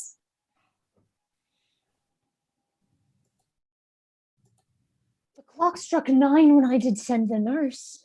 In half an hour she promised to return. Perchance she cannot meet him? That's not so. Oh, she is lame. Love's herald should be thoughts, which 10 times faster glides than the sun's beams, driving back shadows over lowering hills. Therefore do nimble pinioned doves draw love, and therefore hath the wind-swift Cupid wings. Now is the sun upon the hindmost hill of this day's journey, and from 9 till 12, aye, 3 long hours, yet she has not come. Had she affections and warm youthful blood, she would be as swift in motion as a ball. My words would bandy her to my sweet love, and his to me. But old folks, many fain as they were dead, unwieldy, slow, heavy, and pale as lead. Oh. Oh God, she comes. Oh, honey nurse, what news? Hast thou met with him? Send thy man away. Oh, Peter, stay at the gate. Now, good sweet nurse. Oh Lord, why look'st thou sad? Though news be sad, yet tell them merrily. If good, thou change the music of sweet news by playing it to me with so sour a face. Oh, I am weary. Give me leave a while. Oh, fie, how my bones ache. What a jaunt have I had. I would thou hadst my bones, and I thy news. Nay, come, I pray thee speak. Oh, Good, yes, good what nurse, haste? speak. What haste? Can you not stay a while? Do you not see that I am out of breath? How art thou out of breath when thou hast breath to say to me that thou art out of breath? The excuse that thou dost make in this delay is longer than the tale thou dost excuse. Is thy news good or bad? Answer to that. Say either, and I'll stay the circumstance. Let me be satisfied. Is good or bad? Well, you have made a simple choice. You know not how to choose a man. Romeo, no, not he, though his face be better than any man's, yet his leg excels all men's. And for a hand and a foot and a body, though they be not to be talked on, yet they are past compare.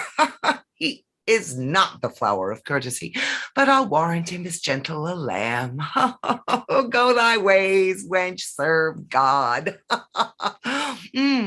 What? Have you dined at home? No, but all this did I know before. What says he of our marriage? What of that? Oh, Lord! Oh, how my head aches! Oh, what a head have I! Oh, it beats as it would fall in 20 pieces. Oh, my back, my back. Oh, t'other side. Oh, my back. My back. Oh, beshrew your heart for sending me about to catch my death with jaunting up and down. If faith, I am sorry that thou art so well. Sweet, sweet, sweet nurse. Tell me what says my love. Your love says, like an honest gentleman, and a courteous, and a kind, and a handsome, and I warrant a virtuous. Where is your mother? Where is my mother?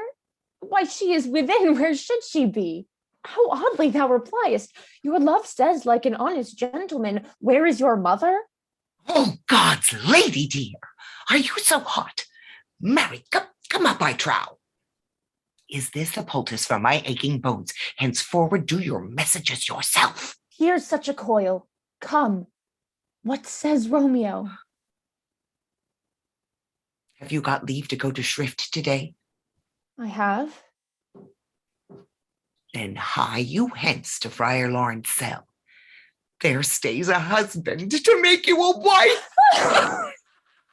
Now comes the wanton blood up in your cheeks. They'll be in scarlet straight at any news. Oh, hie you to the church. I must another way to fetch a ladder by the which your love must climb a bird's nest soon when it is dark. I am the drudge and toil in your delight, but you shall bear the burden soon at night. Oh, go wild at dinner. Hie you to the cell. Hie to high fortune, honest nurse. Farewell. So smiled the heavens upon this solely act that after hours with sorrow chide us not. Amen, amen. But come what sorrow can, it cannot countervail the exchange of joy that one short minute gives me in her sight. Do thou but close our hands with holy words, then love-devouring death do what he dare. It is enough, I may call her mine. These violent delights have violent ends, and in their triumph die like fire and power, which as they kiss consume. The sweetest honey is loathsome in its own deliciousness, and in the taste confounds the appetite. Therefore, love moderately. Long love doth so. Too swift arrives as tardy as too slow. Here comes the lady. Oh, so light of foot will ne'er wear out the everlasting flint. A lover may bestride the gossamers that yields the wanton summer air, and yet not fall, so light is vanity. Good even to my ghostly confessor. Romeo shall thank the daughter for us both. As much to him, else in his thanks too much. Ah, Juliet, if the measure of thy joy be heaped like mine, and that thy skill be more to blazon it, then sweeten with thy breath this neighbor air, and let rich music's tongue unfold the imagined happiness that both receive in either by this dear encounter. Conceit more rich in matter than in words brags of his substance, not of ornament. They are but beggars that can count their worth. But my true love is grown to such excess, I cannot sum up some of half my wealth. Come with me, and we will make short work, for by your leaves, you shall not stay alone till the Holy Church incorporate two in one.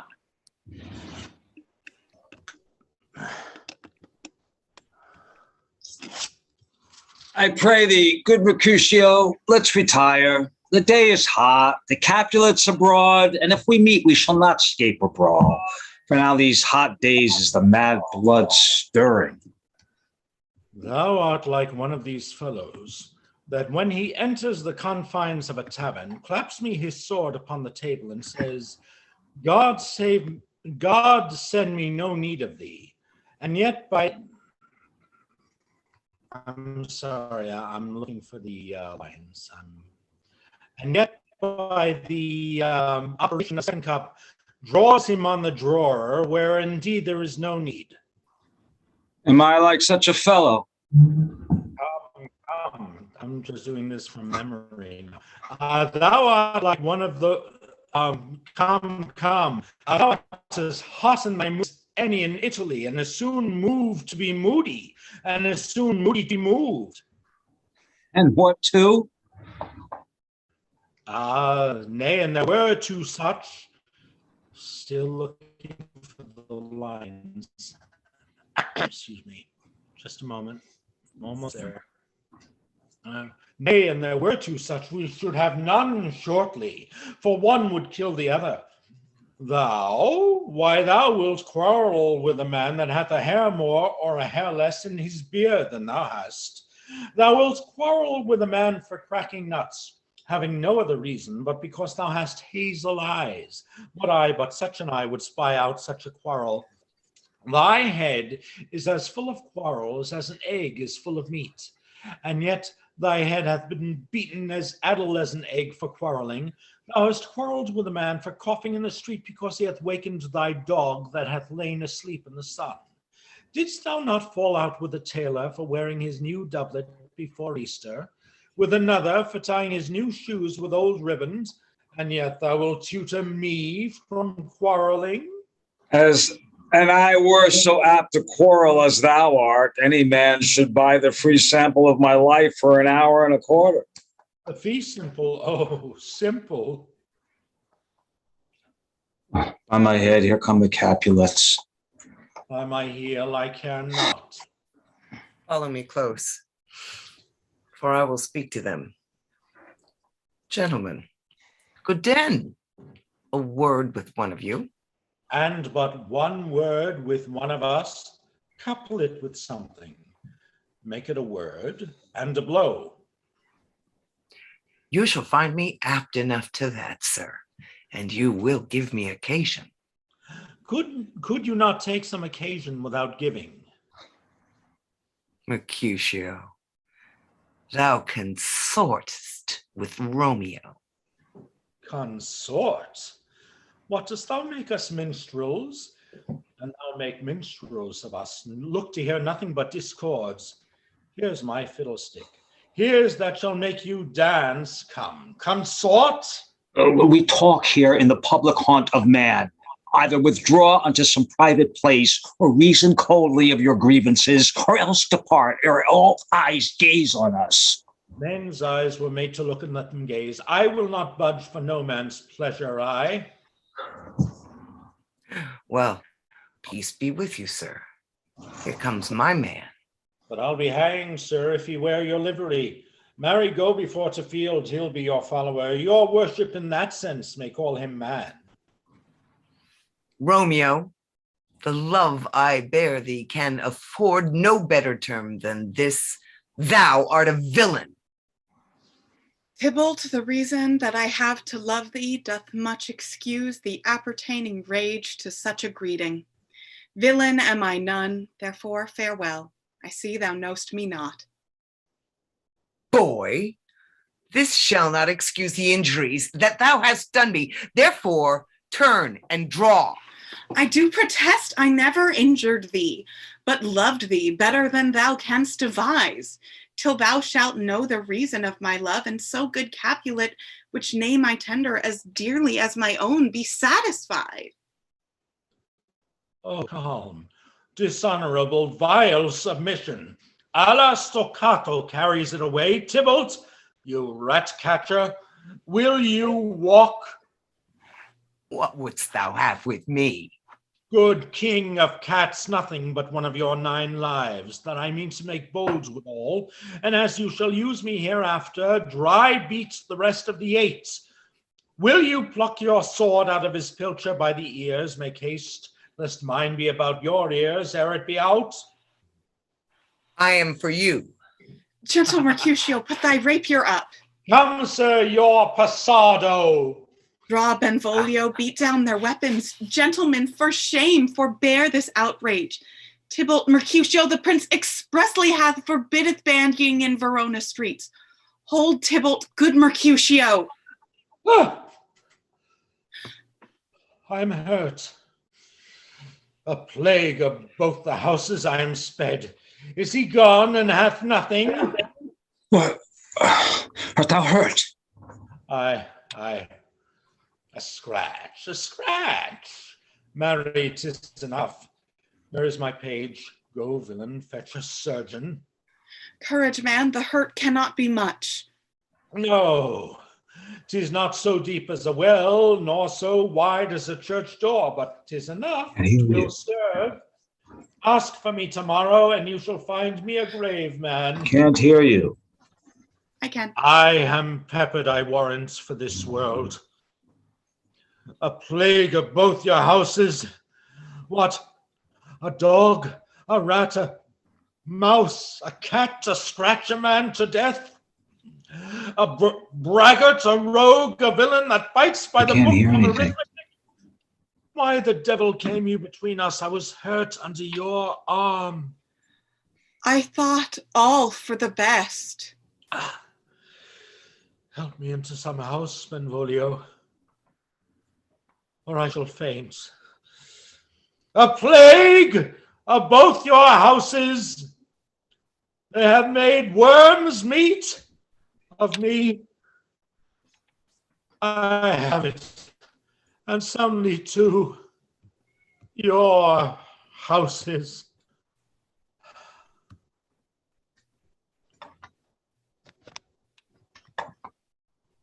This gentleman, the prince's near ally, my very friend, hath got his mortal hurt in my behalf, my reputation stained with Tybalt's slander. Tybalt that an hour hath been my cousin. Oh, sweet Juliet, thy beauty hath made me effeminate, and in my temper softened valor's steel. Hello? Mm-hmm. We're at Oh Romeo. Can't hear anything.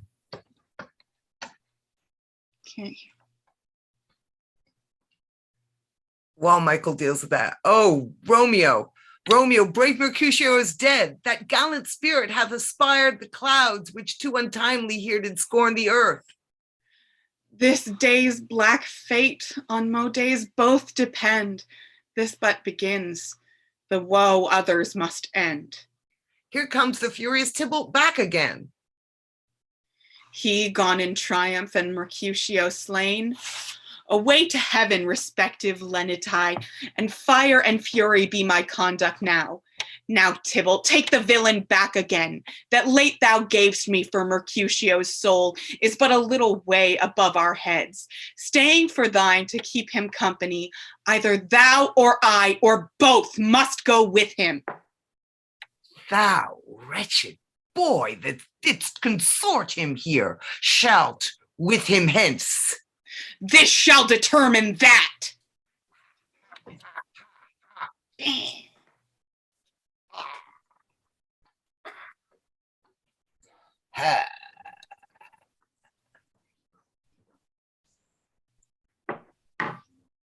Oh no, Tybalt is dead. Can you hear me? Yes. Yes. I can't hear you. I'm really, I don't, hello? Hello?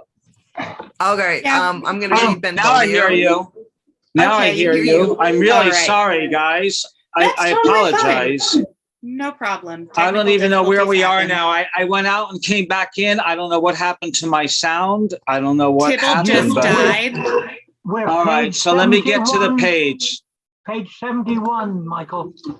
Very Right at the bottom. Okay, I'm coming back in with You Romeo. got it. Brave Mercutio is dead, and I'm going to be right there in 2 seconds. I promise you.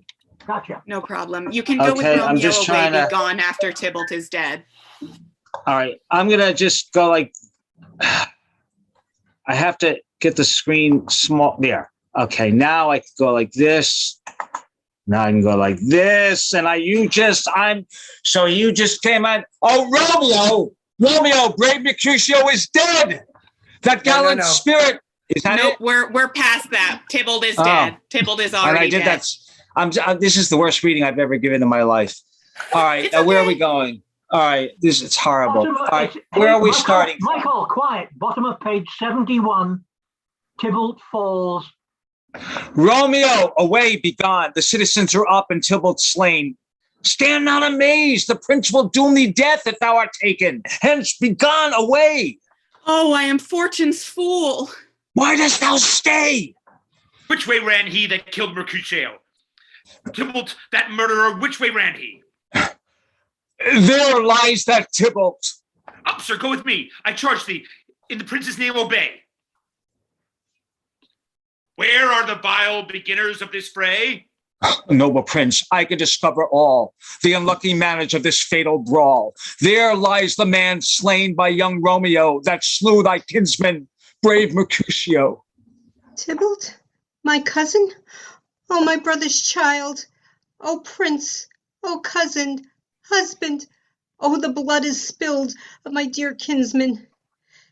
Prince, as thou art true, for blood of ours, shed blood of Montague.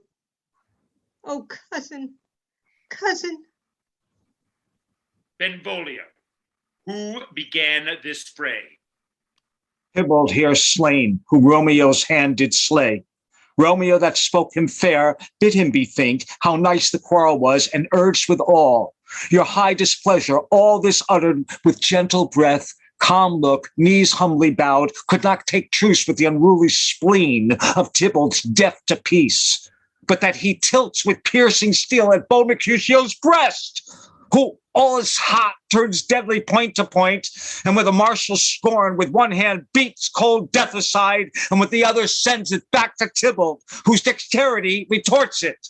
Romeo, he cries aloud, hold, friends, friends part, and swifter than his tongue, his aged arm beats down their fatal points, and twixt them rushes underneath whose arm an envious thrust from Tybalt hit the life of stout Mercutio.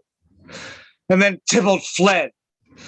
But by and by it comes back to Romeo, who had by newly entertained revenge, and two they go on like lightning, for ere I could draw to part them was stout Tybalt slain, and as he fell did Romeo turn and fly. This is the truth, or let Benvolio die. He is a kinsman to the Montague. Affection makes him false. He speaks not true. Some 20 of them fought in the black strife, and all those 20 could but kill one life. I beg for justice, which thou, prince, must give. Romeo slew Tybalt. Romeo must not live. Romeo slew him. He slew Mercutio. Who now the price of dear blood doth owe? Not Romeo, Prince. He was Mercutio's friend. His fault concludes but what the law should end the life of Tybalt. And for that offense, immediately we do exile him hence. I have an interest in your heart's proceeding. My blood for your brawls doth lie a-bleeding. But I'll immerse you with so strong a fine that you shall all repent the loss of mine. It will be deaf to pleading and excuses. Nor tears nor prayers shall purchase our abuses. Therefore, use none. Let Romeo hence in haste. Else when he is found, that hour is his last. Bear hence his body and attend our will. Mercy not murderers, pardoning those that kill. Okay. We're going to take a scene act break or intermission here. And so let's see, it is 2:45. Ouch. Oh my goodness. We'll come back at, death is hard. About 2:53. Okay, give us about 2:50. Yeah, 2:55. You should tell Amelia about that. I mean, a little while ago she was drowned, and now she's going to commit suicide. I mean, not having a good time. I'm having a rough run.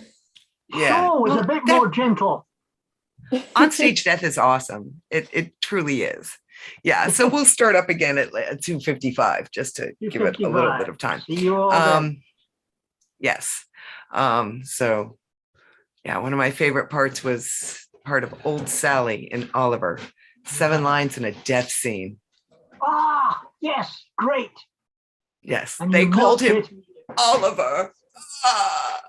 And you milked it, I'm sure. You kidding? I think I was in 9th grade. You bet I milked it. Oh, God, yes. God, yes. All I right, wonder, folks. Maren, you know, this is the first folio, and the first folio, 1623, and he's almost certainly based on the later acting scripts that they used, which they would have used in the Globe. But this was originally written in the Curtain, the Proscenium Arch Theatre in Shoreditch that they worked in. That was where it Oh, do you think it premiered. was? Yeah. This one and Henry V and a number of others were all written for the old Proscenium Arch Theatre in Shoreditch that had been excavated over the past few years. And I wonder then whether the difference between the early quarto and this actually reflects the change of venue. I did a workshop once with a lady from the States who was doing a master's degree in Essex in collaboration with the Globe. And the basis of her thesis was how the structure of the theatre informed how Shakespeare wrote the plays and what he was doing with them. And I always wonder, you know, whether some of these differences between the early quarters, which probably referred to productions that were never done in the round, they were always done in the proscenium arch format, which is where they were working then. That's interesting because, I mean, it's interesting because this play does have challenges for, like, say, a Globe stage because of all the balcony work, the different levels of the balcony, which would be easier if you had more of a proscenium setup. Right.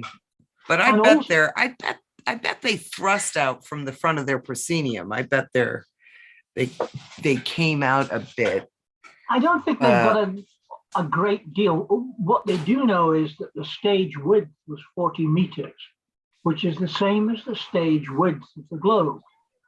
But the difference is the Globe has 2 pillars. Yeah. So any battles are constrained within the pillars, whereas at the Curtain, you had the full width stage, which was why they had these huge battles in Henry V, because they could get away with it.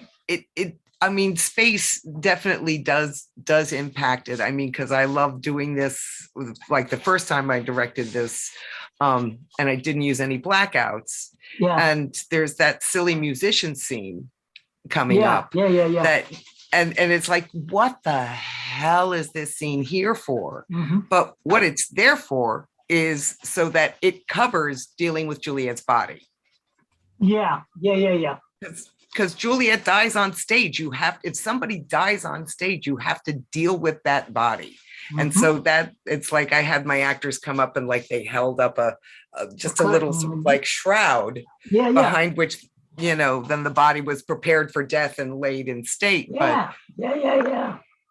It really does impact it. When I directed Scottish play, I did that in the round. And how it worked out well was that we then transferred it to our church, which has a parish hall that very much mimics the old English hall.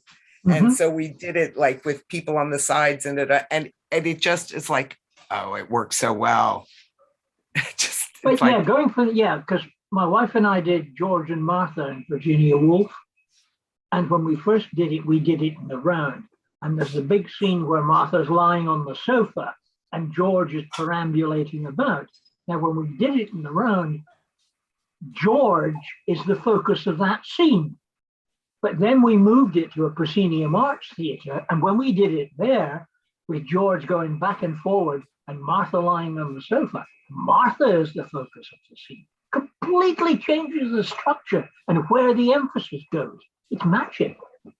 That's fab. It is. It's very, very cool. Yeah. I think it just spaces. All right, I'm going to get up and move around for a moment. Yeah, ease the joints. I know the feeling well.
And now the little rom-com turns to tragedy. Yeah. It was nice while it lasted. Ones should end. Yeah. Yeah. C'est la vie. Okay. Considering this was one of Sondheim's great achievements, creating West Side Story, maybe we should dedicate it to the sadly late Stephen Sondheim. Yes. Which has just turned 2021 from a pretty bad year into an absolute disaster of a year. Oh, it just keeps, I can't handle it anymore. It just keeps getting worse. I know. I was at work last night when the news broke, and I was just like, someone sent me a link, and I was just like, no, this has to be some kind of prank or one of those things where they pre-write obituaries for famous people and someone accidentally hit publish. Like there's just no way. It's not possible. Yeah. Yeah. Cameron McIntosh's response to the announcement, after saying all the usual sort of nice things, he said, now there is a giant in the sky. Someone posted a picture of him with Hal Prince and said giants in the sky. And I just, oh man. I cannot get through Sunday in the Park with George without breaking down in tears at the end of Act One. It is just not possible. It's such a beautiful, yeah. I heard, I get tweet notifications from my friend Jackie Hoffman, and she tweeted, oh no, all of the Orthodox Jewish theater fans won't know about this because it's Shabbos. My daughter was doing a karaoke, she's a hostess for a karaoke cabaret in London, and I tweeted it to her, and she was devastated, and the composer, the pianist who was working it, looked at it and immediately killed it. Said, for God's sake, don't say anything. So they could get through the rest of the karaoke without everybody going hysterical.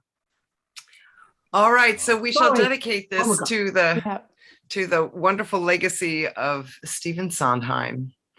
If you haven't listened to the seminal work, The Frogs, which he wrote in college, you should.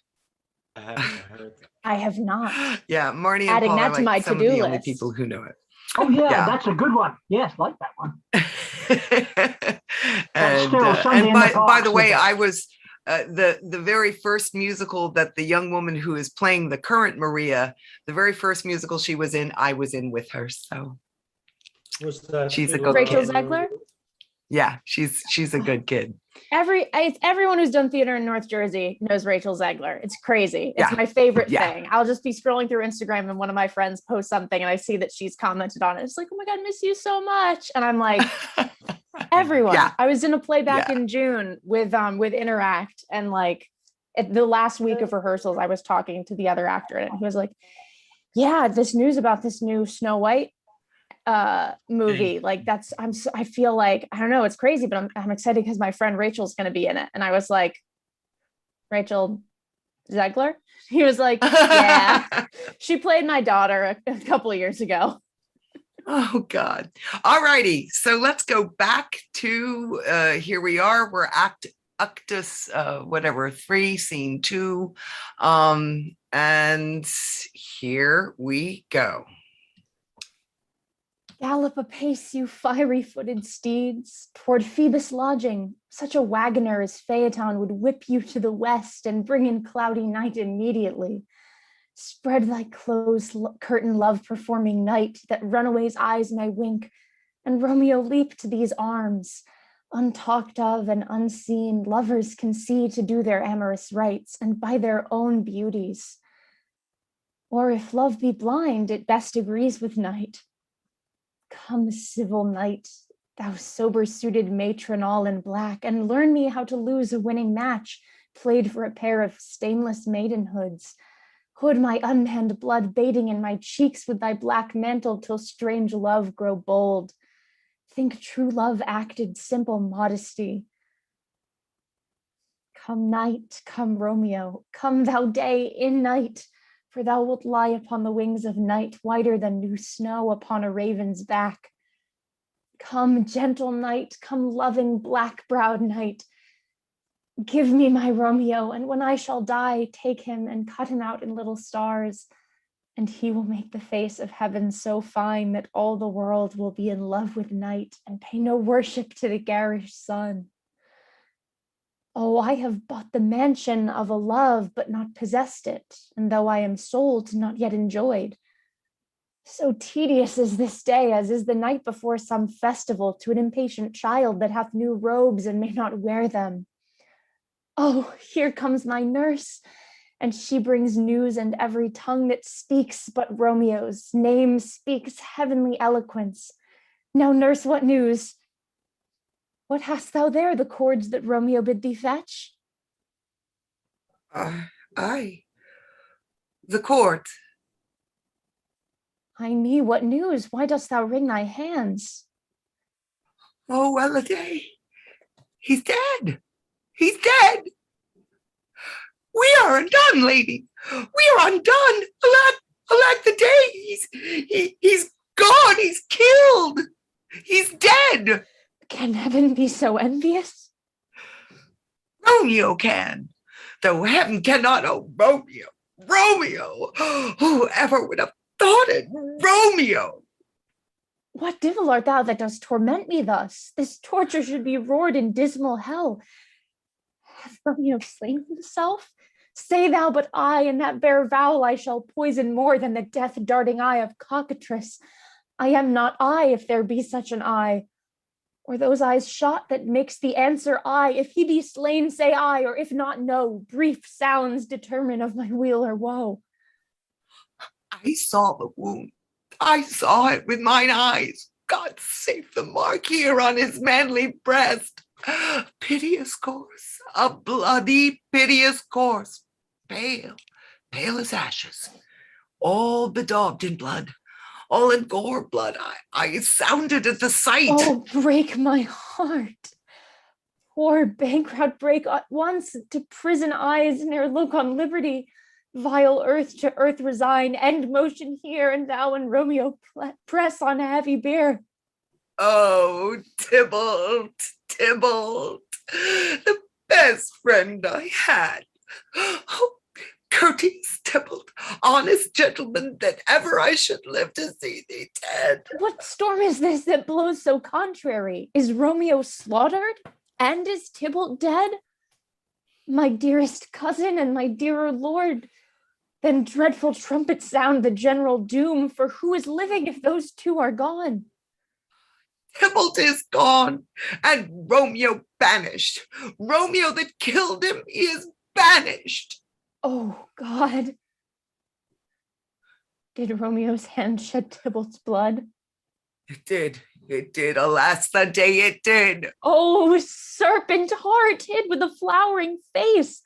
Did ever dragon keep so fair a cave? Beautiful tyrant, fiend angelical, ravenous dove, feathered raven, wolvish ravening lamb, despised substance of divinest show, opposite to what thou justly seemst, a dim saint, an honorable villain. O nature, what hast thou to do in hell when thou didst borrow the spirit of a fiend in mortal paradise of such sweet flesh? Was ever book containing such vile matter so fairly bound? Oh, that deceit should dwell in such a gorgeous palace. There's no trust, no faith, no honesty in men. All perjured, all forsworn, all naught, all dissemblers. Oh, where's my man?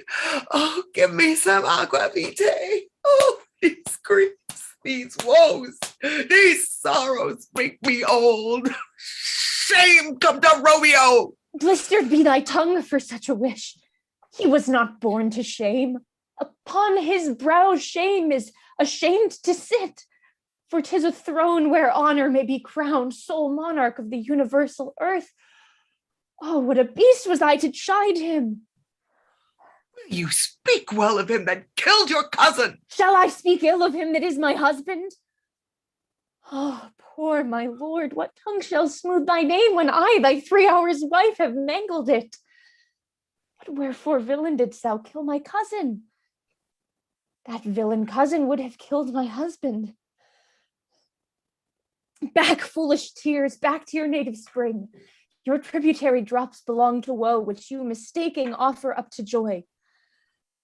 My husband lives that Tybalt would have slain, and Tybalt dead that would have slain my husband. All this is comfort, wherefore weep I then? Some words there was worser than Tybalt's death that murdered me. I would forget it fain, but oh, it presses to my memory. Like damned guilty deeds to sinners' minds, Tybalt is dead, and Romeo banished. That banished, that one word, banished, hath slain 10,000 Tybalts. Tybalt's death was woe enough if it had ended there, or if sour woe delights in fellowship, and needly will be ranked with other griefs.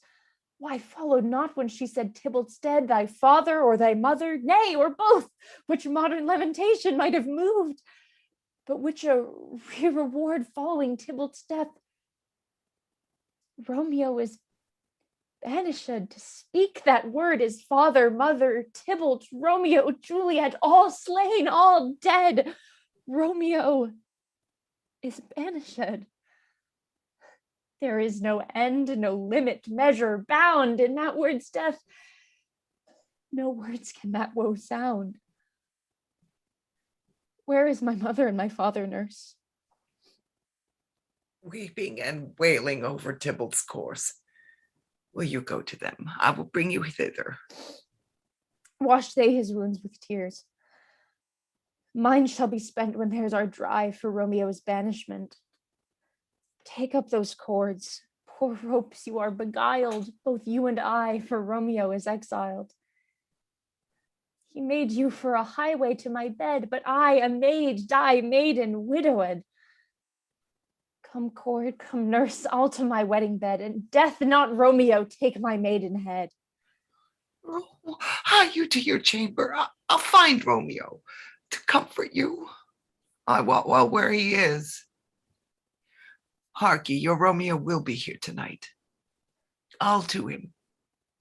He is hid at Lawrence' cell. Oh, find him, and give this ring to my true knight, and bid him come to take his last farewell. Romeo, come forth, thou fearful man. Affliction is enamored of thy parts, and thy arts wedded to calamity. Father, what news? What is the prince's doom? What sorrow craves acquaintance at my hand that I yet know not? Too familiar is my dear son with such sorrow company. I bring thee tidings of the prince's doom. What less than doomsday is the prince's doom? A gentler judgment vanished from his lips. Not body's death, but body's banishment. Banishment? Be merciful, say death, for exile hath more terror in his look, much more than death. Do not say banishment. Here from Verona art thou banished. Be patient, for the world is broad and wide. There is no world without Verona walls, but purgatory, torture, hell itself. Hence banished is banished from the world, and world's exile is death. Then banished is death mistermed, calling death banished. Thou cutt'st my head off with a golden axe, and smilest upon the stroke that murders me. Oh, deadly sin, oh rude unthankfulness.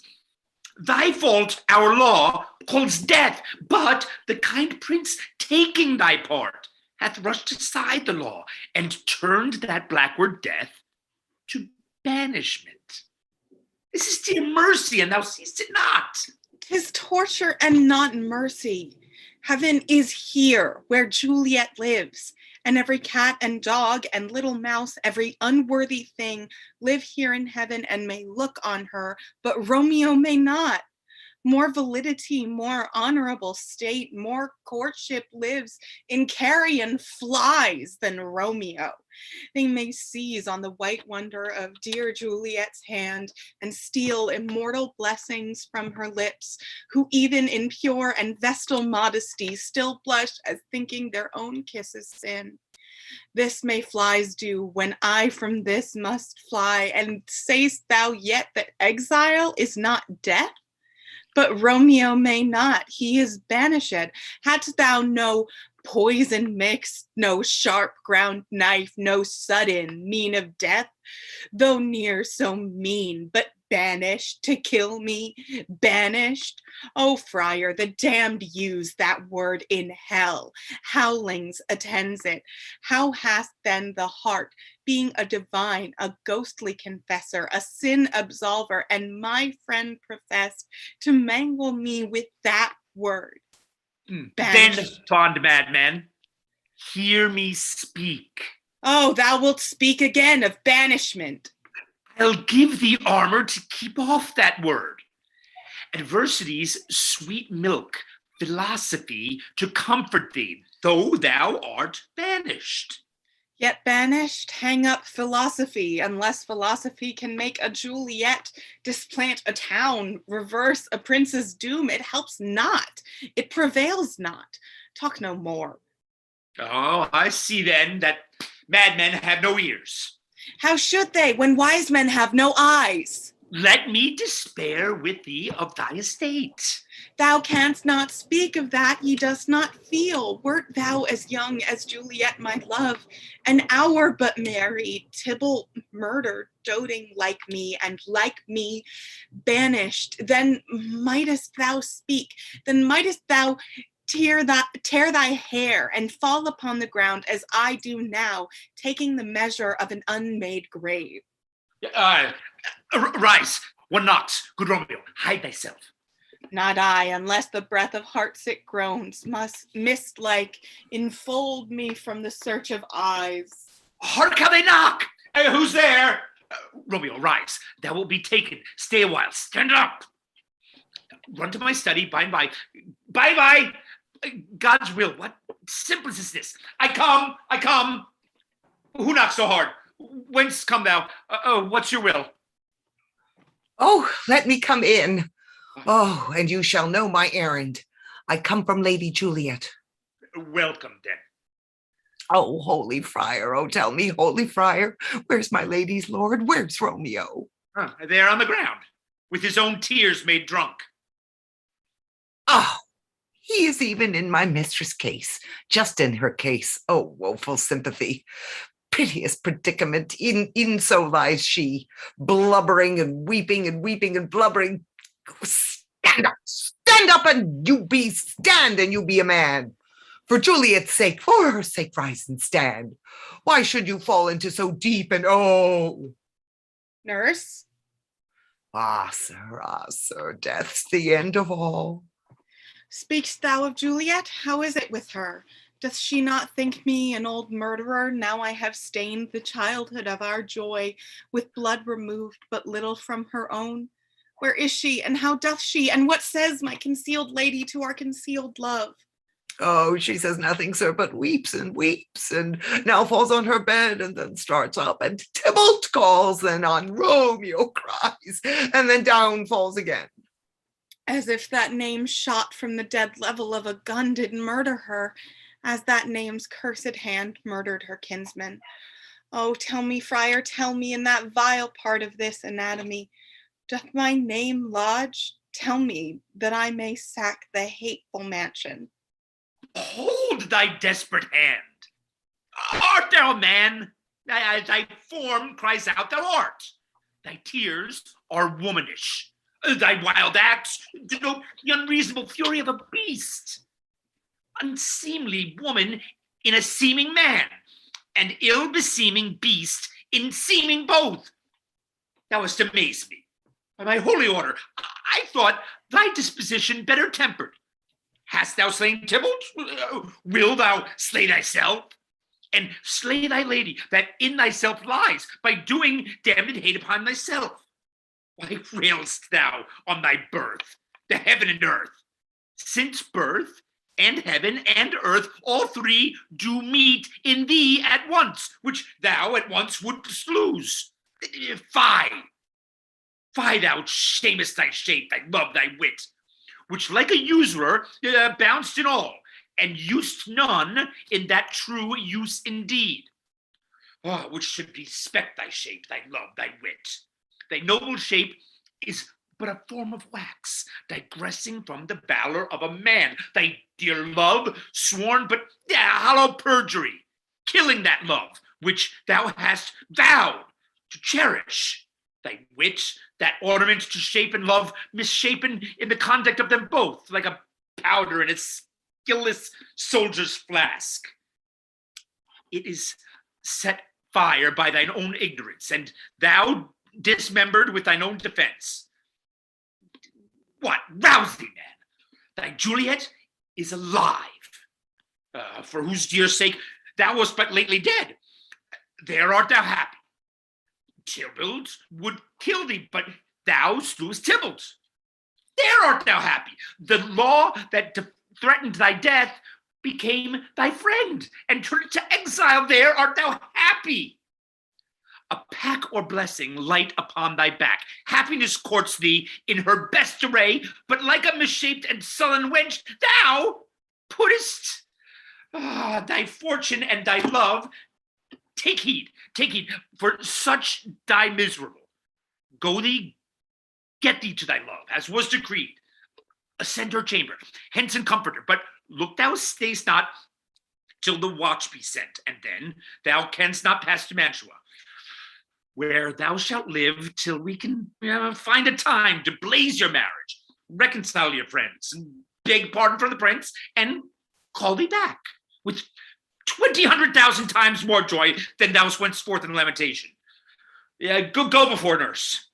Commend me to thy lady, and bid her hasten all the house to bed, which heavy sorrow makes them apt unto. Romeo is coming. Oh, Lord, I could have stayed here all night to hear good counsel. Oh, what learning is. Oh, my lord, I'll tell my lady you will come. Do so, and bid my sweet prepare to chide. Oh, here, sir, a ring she bid me give to you. You make haste, for it grows very late. How well my comfort is revived by this. Go hence. Good night, and here stands your state. Either be gone before the watch is set, or by the break of day disguised from hence. Sojourn to Mantua. I'll find out your man, and he shall signify from time to time every good hap to you that chances here. Give me thy hand. 'Tis late. Farewell. Good night. But that a joy past joy calls out on me, it were a grief so brief to part with thee. Farewell. Things have fallen out, sir, so unluckily that we have had no time to move our daughter. Look, she loved her kinsman dearly, and so did I. Well, we were born to die. 'Tis very late. She'll not come down tonight, I promise you, but for your company, I would have been abed an hour ago. These times of woe afford no times to woo. Madame, good night. Commend me to your daughter. I will, and know her mind early tomorrow. Tonight she is mewed up to her heaviness. Sir Paris, I will make a desperate tender of my child's love. I think she will be ruled in all respects by me. Nay, more, I doubt it not. Wife, go you to her ere you go to bed. Acquaint her here of my son Paris' love, and bid her, mark you me, on Wednesday next. But soft, what day is this? Monday, my lord. Monday? Well, Wednesday is too soon. A Thursday, let it be. A Thursday, tell her. She shall be married to his noble earl. Will you be ready? Do you like this haste?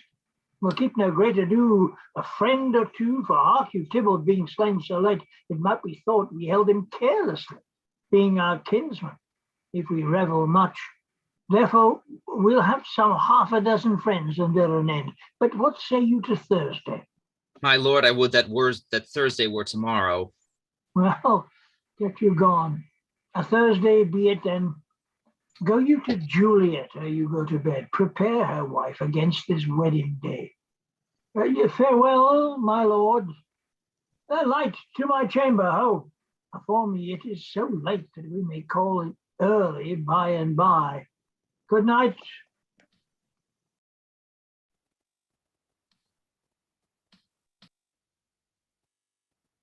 Wilt thou be gone? It is not yet near day. It was the nightingale and not the lark that pierced the fearful hollow of thine ear. Nightly she sings on yon pomegranate tree. Believe me, love, it was the nightingale. It was the lark of the herald of the morn. No, nightingale. Look, love, what envious streaks do lace the severing clouds in yonder east. Night's candles are burnt out, and Yosin day stands tiptoe on the misty mountain's tops. I must be gone and live, or stay and die. Yon light is not daylight, I know it, aye. It is some meteor that the sun exhales to be to thee this night a torchbearer and light thee on thy way to Mantua. Therefore stay yet, thou needst not be gone. Let me be ta'en, let me be put to death. I am content, so thou wilt have it so. I'll say yon gray is not the morning's eye, 'tis but the pale reflex of Cynthia's brow. Nor that is not lark whose notes do beat the vaulty heaven so high above our heads. I have more care to stay than will to go. Come death and welcome, Juliet wills it so. How is't my soul? Let's talk, it is not day. It is, hie hence, be gone away. It is the lark that sings so out of tune, straining harsh discords and unpleasing sharps. Some say the lark makes sweet division. This doth not so, for she divideth us. Some say the lark and loathed toad change eyes. Oh, now I would they had changed voices too, since arm from arm that voice doth us affray, hunting thee hence which hunts up to the day. Oh, now be gone, more light and light it grows. More light and light, more dark and dark our woes. Madam. Nurse. Your lady mother is coming to your chamber. The day is broke. Be wary. Look about. Then window let day in and let life out. Farewell, farewell. One kiss and I'll descend. Art thou gone so? Love, lord, I, husband, friend. I must hear from thee every day in the hour, for in a minute there are many days. Oh, by this count I shall be much in years ere I again behold my Romeo. Farewell, I will omit no opportunity that may convey my greetings, love, to thee. Oh, thinkest thou we shall ever meet again? I doubt it not, and all these woes shall serve for sweet discourses in our time to come. Oh God, I have an ill-divining soul. Methinks I see thee now, thou art so low as one dead at the bottom of a tomb. Either my eyesight fails, or thou look'st pale. And trust me, love, in my eye so do you. Dry sorrow drinks our blood. Adieu, adieu. Oh, fortune, fortune. All men call thee fickle. If thou art fickle, what dost thou with him that is renowned for faith? Be fickle, fortune, for then I hope thou wilt not keep him long, but send him back. Oh, daughter, are you up? Who is it calls? Is it my lady mother? Is she not down so late or up so early?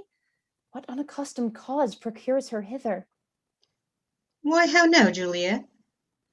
Madame, I am not well. Evermore weeping for your cousin's death? What wilt thou wash him from his grave with tears? And if thou couldst not make him live. Therefore have gone, some grief shews of much of love, but much of grief shews still somewhat of wit. Yet let me weep for such a feeling loss. So shall you feel the loss, but not the friend which you weep for. Feeling so the loss, I cannot choose but ever weep the friend. Well, girlie, thou weepst not so much for his death, as that the villain lives which slaughtered him. What villain, madam? That same villain, Romeo. Villain and he be many miles asunder. God pardon, I do with all my heart. And yet That no is man because like the he traitor doth grieve lives. my heart. I, madam, from the reach of these my hands, would none but I might venge my cousin's death. We will have vengeance for it. Fear thou not. Then weep no more. I'll send to one in Mantua, where that same banished runagate doth live, shall give him such an unaccustomed drum, that we shall soon keep Tybalt company, and then I hope thou wilt be satisfied. Indeed, I never shall be satisfied with Romeo till I behold him. Dead is my poor heart, so for kinsman vexed. Madam, if you could find out but a man to bear a poison, I would temper it, that Romeo should upon receipt thereof soon sleep in quiet. Oh, how my heart abhors to have him named, to hear him named, and cannot come to him to wreak the love I bore my cousin upon his body that hath slaughtered him. Find thou the means, and I'll find such a man. But now I'll tell thee joyful tidings, girl. And joy comes well in such a needy time. What are they, beseech your ladyship? Well, well, thou hast a careful father, child, one who to put thee from thy heaviness, hath sorted out a sudden day of joy, that thou expects not, nor I look it not for. Madam, in happy time, what day is that? Marry, my child, early next Thursday morn, the gallant, young, and noble gentleman, the County Paris at St. Peter's Church, shall happily make thee a joyful bride.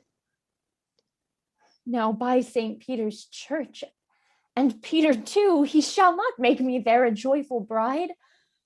I wonder at this haste that I must wed ere he that should be husband comes to woo. I pray you tell my lord and father, madam, I will not marry yet. And when I do, I swear it shall be Romeo, whom you know I hate rather than Paris. These are news indeed. Here comes your father. Tell him so yourself, and see how he will take it at your hands.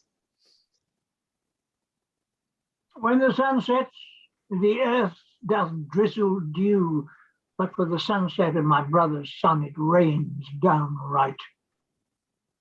How now? A conduit girl? What, still in tears? Evermore showering in one little body, thou counterfeits a bark, a sea, a wind, for still thy eyes, which I may call the sea, do ebb and flow with tears. The bark thy body is, sailing in this salt flood, the winds thy sighs, who raging with the tears, and they with them, without a sudden calm, will overset the tempest-tossed body. How now, wife, have you delivered to her our degree? Aye, sir, but she will none. She gives you thanks. I would the fool were married to her grave. Soft! Take me with you, wife. Ah, will she none? Does she not give us thanks? Is she not proud? Does she not count her blessed, unworthy as she is, that we have wrought a worthy gentleman to be her bridegroom? Not proud you have, but thankful that you have. Proud can I never be of what I have, but thankful even for hate that is meant for love. How now? How now? Chopped logic. What is this? Proud? And I thank thee, and I thank you not. Thank me no thankings, nor proud me no prouds, but fettle your fine joints against Thursday next to go with Paris to St. Peter's Church, or I will drag thee on a hurdle thither. Out, you green sickness carrion, out, you baggage, you tallow face. Fie, what are you, mad? Good father, I beseech you on my knees, hear me with patience, but to speak a word. Hang thee, young baggage, disobedient wretch. I tell thee what, get thee to church a Thursday, or never look me in the face. Speak not, reply not, do not answer me. My fingers itch, wife. We scarce thought us blessed that God had lent us but this only child, but now I see this one is one too much, and that we have a curse in having her. Out on her, Hilding. God in heaven bless her. You are to blame, my lord, to rate her so.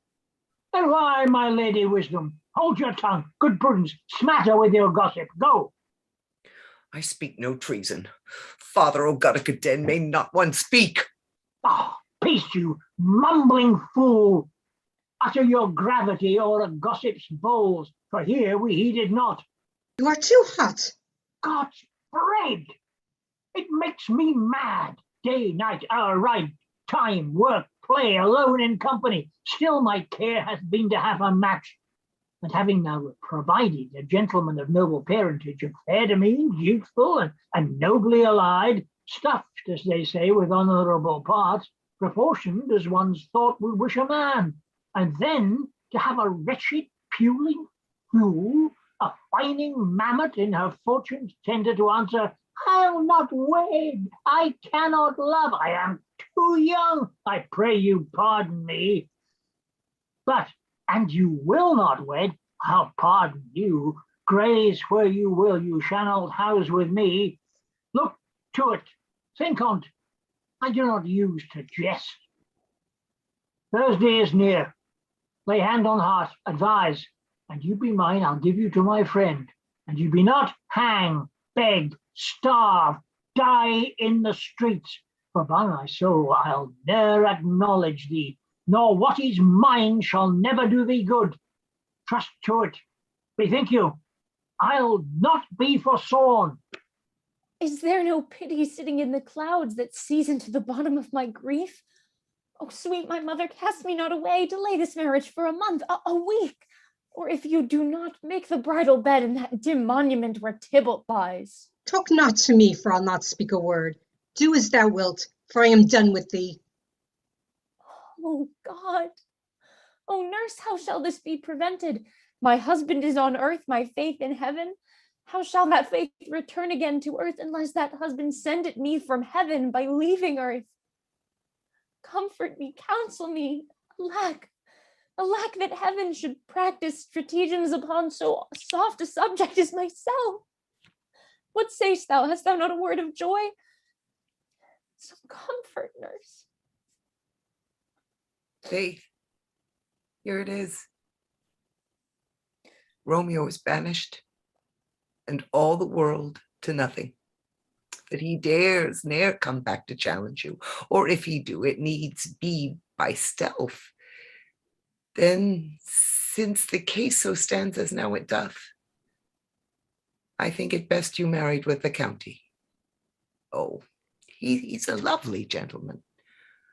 Romeo's a dish cloud to him, an eagle, madam, hath not so green, so quick, so fair an eye as Paris hath, beshrew my very heart. I think you are happy in this second match, or it excels your first. Or, if it did not, your first is dead. Or 'twere as good he were, as living here and you no use of him. Speakest thou from thy heart? And from my soul too, or else beshrew them both. Amen. What?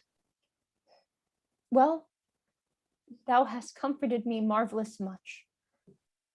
Go in and tell my lady I am gone, having displeased my father, to Lawrence cell to make confession and to be absolved. Marry, I will.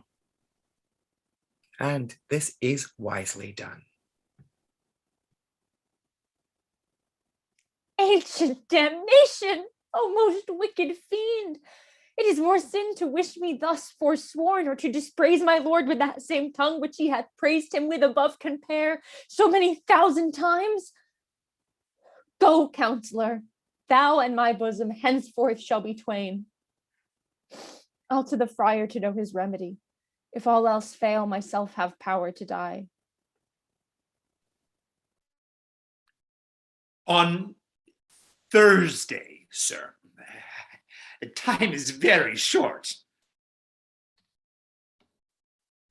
My father Capulet will have it so, and I am nothing slow to slack his haste. You say you do not know the lady's mind. Uneven is the course. I like it not. Immoderately she weeps for Tybalt's death, and therefore have I little talk of love, for Venus smiles not in a house of tears. Now, sir, her father counts it dangerous that she doth give her sorrow so much sway, and in his wisdom hastes our marriage to stop the inundation of her tears, which too much minded by herself alone may be put from her by society. Now, do you know the reason of this haste? I would I knew not. why it should be slowed. Look, sir, here the lady comes toward my cell. Happily met, my lady and my wife. That may be, sir, when I may be a wife. That maybe must be love on Thursday next. What must be shall be. That's a certain text. Come you to make confession to this father? To answer that, I should confess to you. Do not deny to him that you love me. I will confess to you that I love him. So will ye, I am sure that you love me. If I do so, it will be of more price being spoke behind your back than to your face. Poor soul, thy face is much abused with tears. The tears have got small victory by that, for it was bad enough before their spite. Thou wrongst more than tears with that report. That is no slander, sir, which is a truth, and what I spake it to thy face. Thy face is mine, and thou hast slandered it. It may be so, for it is not mine own. Are you at leisure, Holy Father, now, or shall I come to you at evening mass? My leisure serves me, pensive daughter, now. My lord, you must entreat us the time alone. God shield, I should disturb devotion. Juliet, on Thursday early I will rouse thee. Till then adieu, and keep this holy kiss. Oh, shut the door. And when thou hast done so, come weep with me past hope, past care, past help. Oh, Juliet, I already know thy grief. It streams me past the compass of my wits. I hear thou must, and nothing may prolong it. On Thursday, next to be married to this county. Tell me not, Frier, that thou hearest of this, unless thou tell me how I may prevent it. If in thy wisdom thou canst give no help, do thou but call my resolution wise, and with this knife I'll help it presently. God joined my heart and Romeo's, thou our hands, and ere this hand by thee to Romeo sealed, shall be the label to another deed, or my true heart with treacherous revolt turn to another, this shall slay them both. Therefore, out of thy long expedience time, give me some present counsel, or behold, twixt my extremes and me, this bloody knife shall play the empire, arbitrating that which the commission of thy years and art could to no issue of true honor bring. Be not so long to speak, I long to die, if what thou speakst speak not of remedy. Hold, daughter.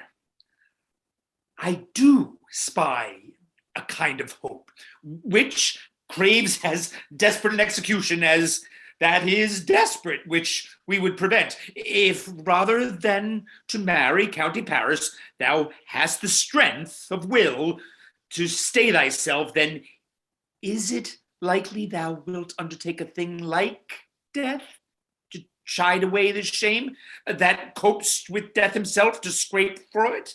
And if thou darest, I'll give thee remedy. Oh, bid me leap rather than marry Paris from the battlements of any tower, or walk in thievish ways, or bid me lurk where serpents are, chain me with roaring bears, or hide me nightly in a charnel house, or covered quite with dead men's rattling bones, with wrecky shanks and yellow chapel skulls, or bid me go into a new-made grave and hide me with a dead man in his grave, things that to hear them told have made me tremble, and I will do it without fear or doubt to live an unstained wife to my sweet love. Hold then. Go home. Be merry. Give consent to marry Paris. Wednesday is tomorrow. Tomorrow night, look that I lie alone. Let not thy nurse with thee lie in thy chamber.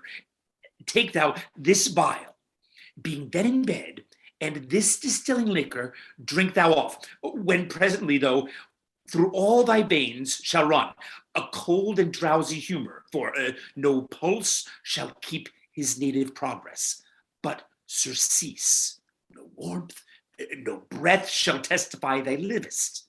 The roses in thy lips and cheeks shall fade to many ashes. The eyes, windows, fall like death when he shut up the day of life. Each part deprived of subtle government shall stiff and stark and cold appear like death. And in this borrowed likeness of shrunken death, thou shalt continue 42 hours, and then awake, as from pleasant sleep. Now, when the bridegroom in the morning comes to rouse thee from thy bed, there art thou dead. Then, as is the manner of our country, in thy best robes, uncovered on the bier, be borne to burial in thy kindred's grave. Thou shalt be born in that same ancient vault where all the kindred of the Capulets lie.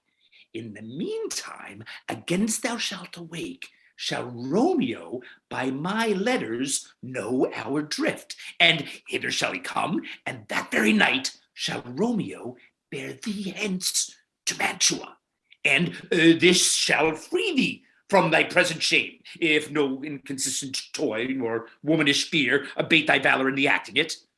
Give me, oh, tell me not of care. Hold, get thee gone. Be strong and prosperous. In this resolve, I'll send a friar with speed to Mantua, with letters to my lord. Love, give me strength, and strength shall help afford. Farewell, dear father.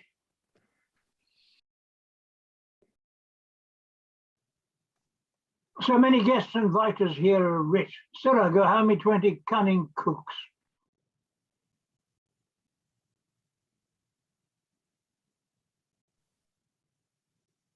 You shall have none ill, sir, for I'll try if they can lick their fingers. How canst thou try them so? Marry, sir, 'tis an ill cook that cannot lick his own fingers. Therefore he that cannot lick his fingers goes not with me. Oh, go be gone. We shall be much unfurnished for this time. What, is my daughter gone to Friar Lawrence? Aye, forsooth. Well, he may chance to do some good on her, a peevish, self-wild harlot he is. See where she comes from shrift, with merry look. How now, my headstrong? Where have you been gadding? Where I have learnt me to repent the sin of disobedient opposition to you and your behests, and am enjoined by holy Lawrence to fall prostrate here to beg your pardon. Pardon, I beseech you, henceforward I am ever ruled by you. Send for the county. Go tell him this. I'll have his knot knit up tomorrow morning. I met the youthful lord at Lawrence' cell and gave him what becometh love I might, not stepping o'er the bounds of modesty. Why, I am glad on't. This is well. Stand up. This is as should be. Let me see the county. Aye, marry, go, I say, and fetch him hither. Now, afore God, this reverend holy friar and all our whole city is much bounty. Nurse, will you go with me into my closet to help me sort such needful ornaments as you think fit to furnish me tomorrow? No, not till Thursday. There's time enough. Go, nurse. Go with her. We'll to church tomorrow. We shall be short in our provision. 'Tis now near night. Tush, I will stir about, and all things shall be well, I warn thee, wife. Go thou to Juliet, help her deck up her. I'll not to bed tonight, let me alone. I'll play the housewife for this once. What ho! Oh, they are all forth. Well, I will walk myself to County Paris to prepare him up tomorrow. Ah, my heart is wondrous light since the same wayward girl is so reclaimed. Aye, those attires are best. But gentle nurse, I pray thee leave me to myself tonight, for I have need of many orisons to move the heavens to smile upon my state, which, well thou know'st, is cross and full of sin. What, are you busy, ho? Need you my help? No, madam, we have culled such necessaries as are behooveful for our state tomorrow. So please you, let me now be left alone, and let the nurse this night sit up with you, for I am sure you have your hands full all in this so sudden business. Good night. Go thee to bed and rest, for thou hast need. Farewell. God knows when we shall meet again. I have a faint cold fear thrills through my veins that almost freezes up the heat of fire. I'll call them back again to comfort me. Nurse, what should she do here? My dismal scene I needs must act alone. Come, Vial. What if this mixture do not work at all? Shall I be married then tomorrow morning? No, no, this shall forbid it. Lie thou there. What if it be a poison which the friar subtly hath ministered to have me dead? Least in this marriage he should be dishonored because he married me before to Romeo. I fear it is, and yet methinks it should not, for he hath still been tried a holy man. How if when I am laid into the tomb I wake before the time that Romeo come to redeem me? There is a fearful point. Shall I not then be stifled in the vault, to whose foul mouth no healthsome air breathes in, and die there strangled ere my Romeo comes? Or if I live, is it not very like the horrible conceit of death and night, together with the terror of the place, as in a vault, an ancient receptacle, where for these many 100 years the bones of all my buried ancestors are packed, where bloody Tybalt, yet but green in earth, lies festering in his shroud, where, as they say, at some hours in the night spirits resort? Alack, alack, is it not like that I, so early waking, what with loathsome smells and shrieks like mandrakes torn out of the earth, that living mortals hearing them run mad? Oh, if I wake, shall I not be distraught, environed with all these hideous fears, and madly play with my forefathers' joints, and pluck the mangled Tybalt from his shroud, and in this rage, as with some great kinsman's bone, as with a club, dash out my desperate brains? Oh, look, methinks I see my cousin's ghost seeking out Romeo, that did spit his body upon my rapier's point. Stay, Tybalt, stay. Romeo, Romeo, Romeo, here's drink. I drink to thee.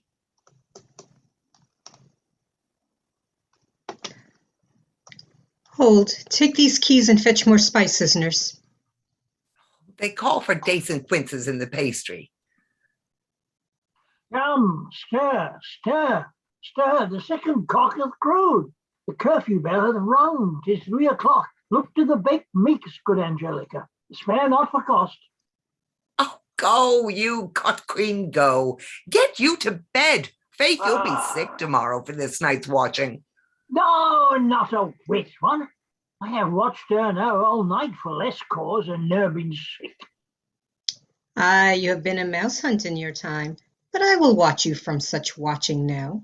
A jealous hood, a jealous hood. Now, fellow, what there? Things for the cook, sir, but I know Things for not the cook, what. sir, but I know not what. Make haste, sir. Fetch drier logs. Call Peter. He will show you where they are. I have a head, sir, that will find out logs, and never trouble Peter for the matter. Nice and well said. A marry horseman, huh? Thou shalt be loggerhead, good father, 'tis day.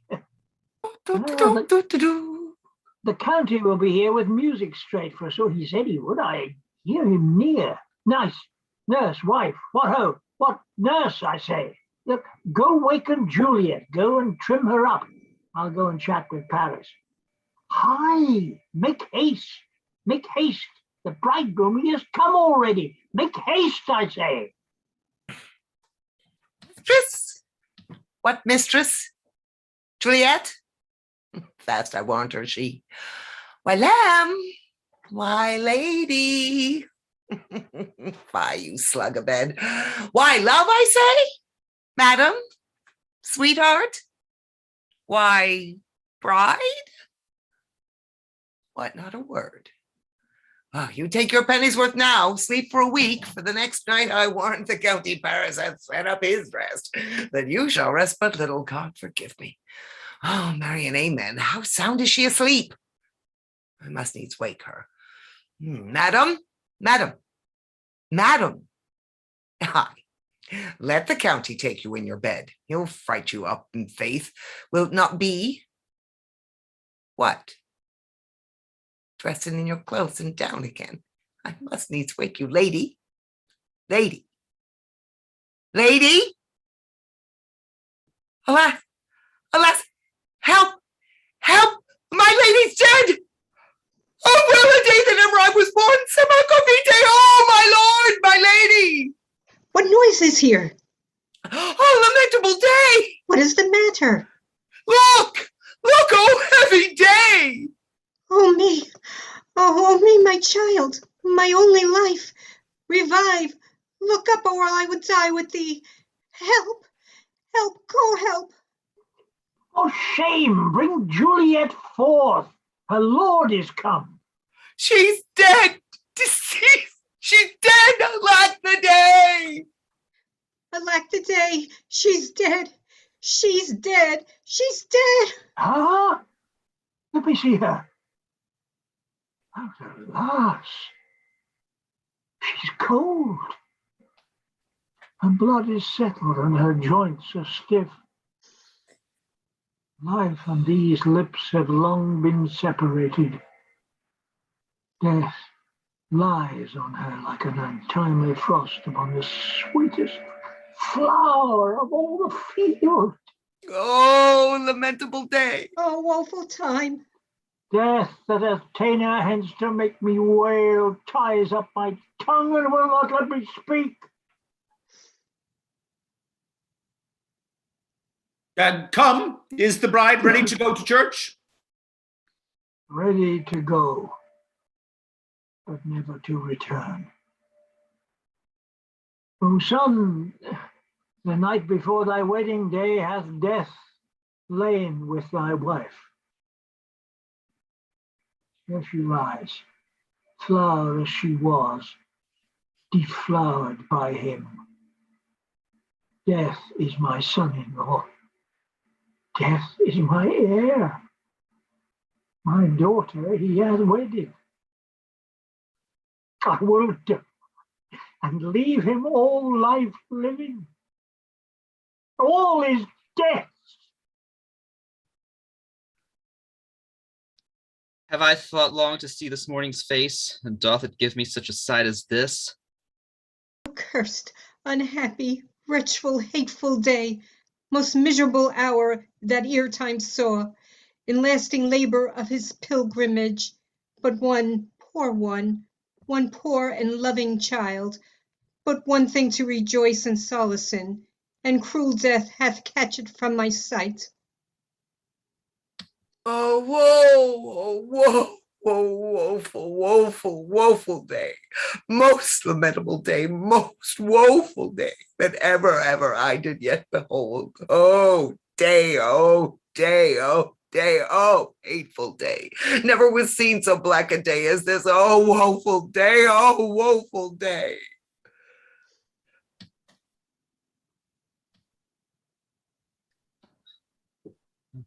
Beguiled, divorced, wronged, spited, slain, most detestable death by thee beguiled, thy cruel, cruelly quite overthrown. O love, no life, not life, but love and death.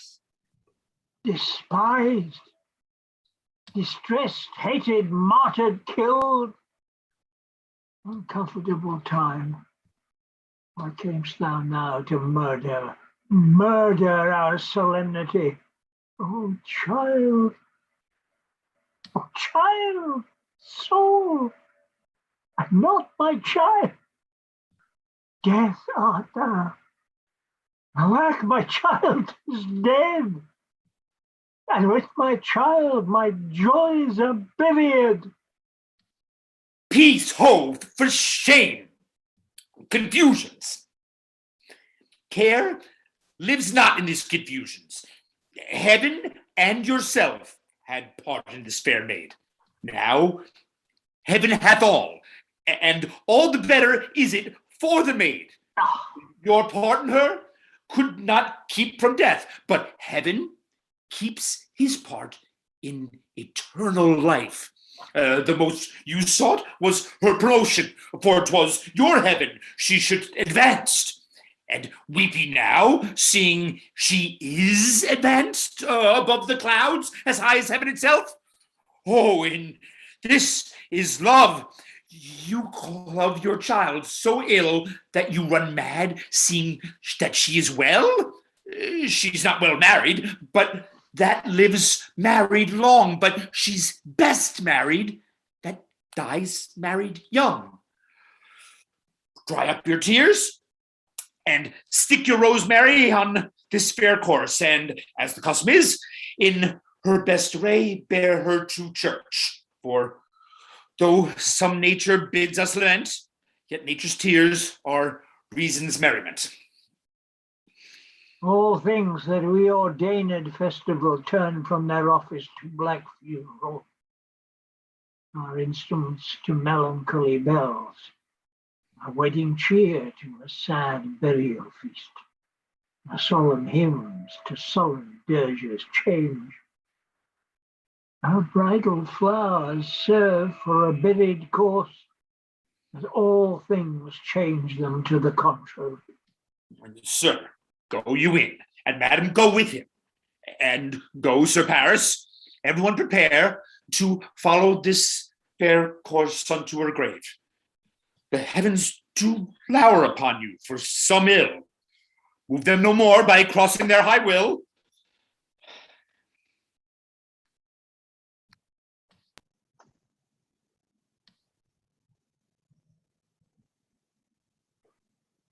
Capulet's lady.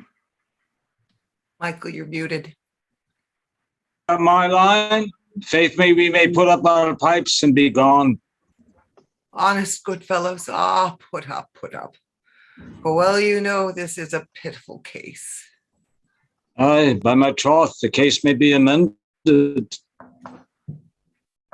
Musicians, oh musicians, heart's ease, oh, and you will have me live, play, heart's ease. Why heart's ease? Oh, musicians, because my heart itself plays. My heart is full. Not a dump, it's just no time to play now. Will you not then? No. I will then give it you soundly. What will you give us? No money on my faith, but the gleek. I will give you the minstrel. Well, then will I give you the serving creature? Then I will lay the serving creature's dagger on your pate. I will carry no crockets. I'll ree you. I'll fire you. Do you note me? And you array us and fire us, you note us. Pray you, put up your dagger and put out your wit. Then have at you with my wit. I will dry beat you with an iron wit and put up my iron dagger. Answer ye like men. When griping griefs the heart doth wound, then music with her silver sound. Why silver sound? Why music with her silver sound? What say you, Simon Catling? That is, because silver has a sweet sound. Priest, what say you, Hugh Rebick? I say silver sound because musicians sound for silver. Pratus too. What say you, James Soundpost? Faith, I know what to say. Oh, I cry you mercy. You are the singer, I will say for you. It is music with her silver sound, because musicians have no gold for sounding. Then music with her silver sound with speedy help doth lend redress. All pestilence neighbors the same. Hang him, Jack. Come week in here, come wheel in here, tarry for the mourners and stay dinner.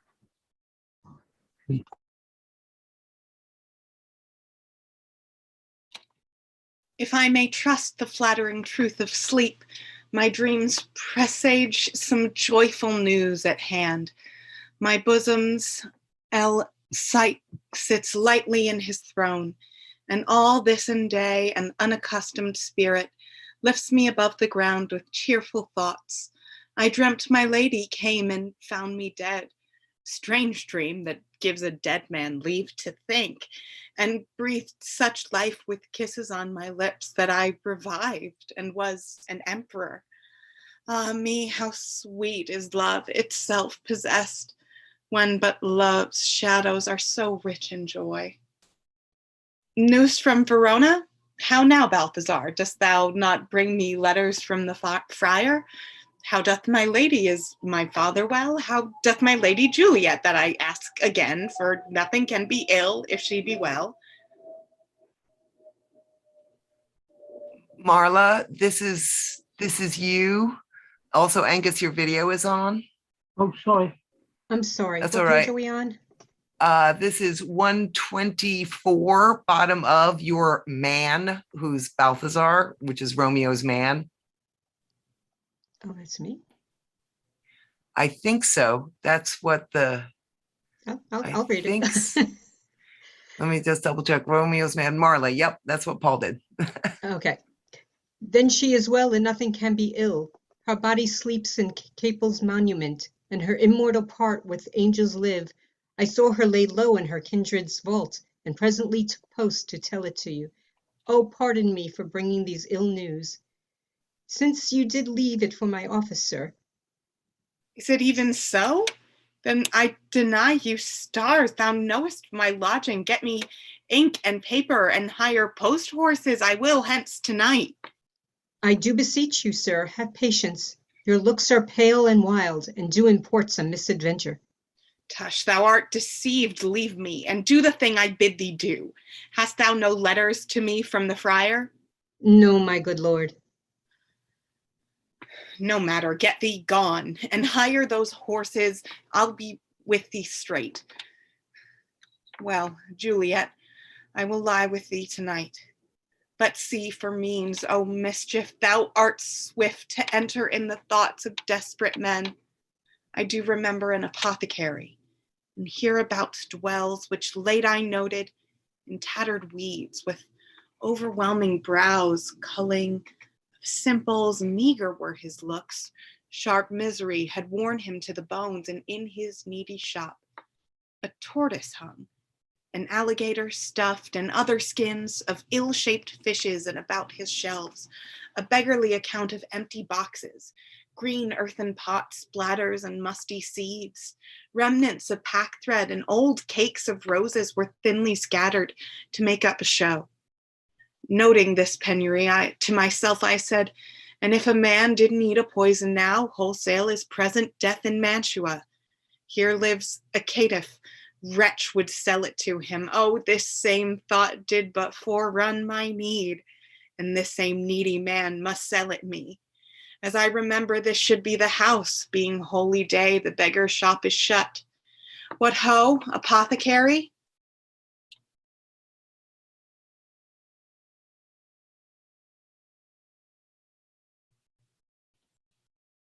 Let's see. What ho, apothecary?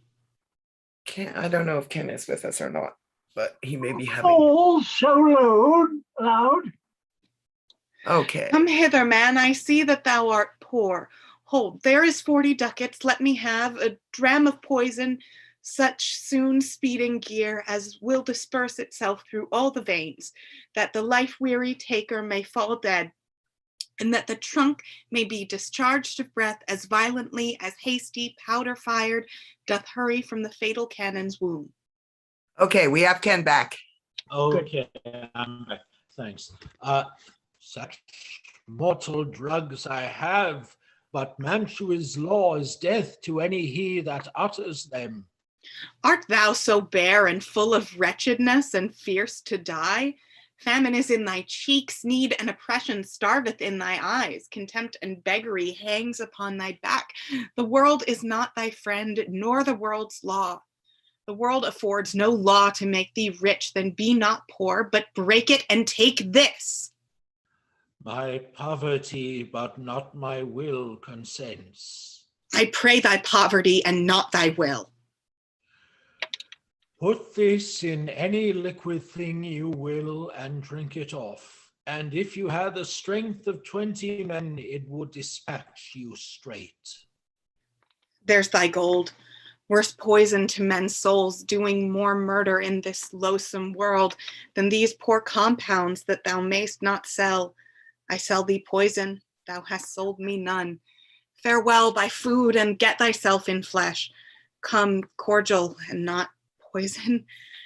Go with me to Juliet's grave, for there I must use thee.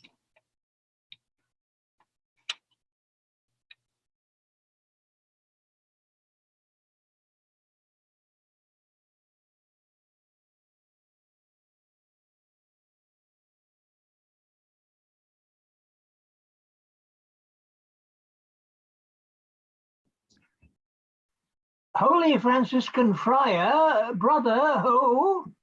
This here he is is. the voice of Friar John. Hang on. There we go. Holy, I'm very sorry. Holy Franciscus Friar Brother. Oh, This same should be the voice of Friar John. Welcome from Mantua. What's his Romeo? Or if his mind be writ, give me the letter. going to find a barefoot brother out, one of our order to associate me here in this city visiting the sick. And finding him, the searchers of the town, suspecting that we were both in a house where the infectious pestilence did reign, sealed up the doors and would not let us forth. So that my speed to Mantua there was stayed. Who bare my letter, then, to Romeo? I could not send it. Here it is again. Nor get a messenger to bring it thee, so fearful were they of infection. Unhappy fortune. By my brotherhood, the letter was not nice, but full of charge, of dear import, and the neglecting it may do much danger. Friar John, go hence, get me an iron crow, and bring it straight into my cell. Brother, I'll go and I'll bring it thee. Oh, now must I to the monument alone. Within this 3 hours will fair Juliet wake. Oh, she will beshrew me much that Romeo hath had no notice of these accidents. But I will write again to Mantua and keep her at my cell till Romeo come. Poor living corpse, closed in a dead man's tomb. Give me thy torch, boy, hence, and stand aloft, yet put it out, for I would not be seen. Under yon young trees lay thee all along, holding thy ear close of hollow ground, so shall no foot upon the churchyard tread, being loose, unfurled with the digging up of graves. But thou shalt hear it, whistle then to me, as signal that thou hearest something approach. Give me those flowers. Do as I bid thee, go.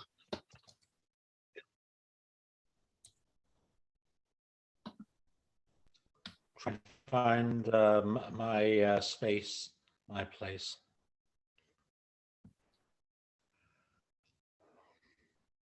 Page.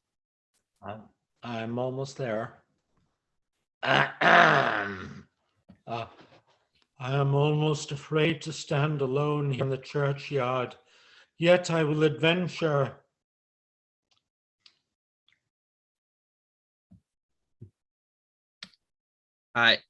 Sweet flower of flowers, by thy bridal bed I strew. Oh woe, thy canopy is dust and stones, with which sweet water I will nightly do, or wanting that, with tears distilled by moans. The obsequies that I for thee will keep, nightly shall be to strew thy grave, and weep.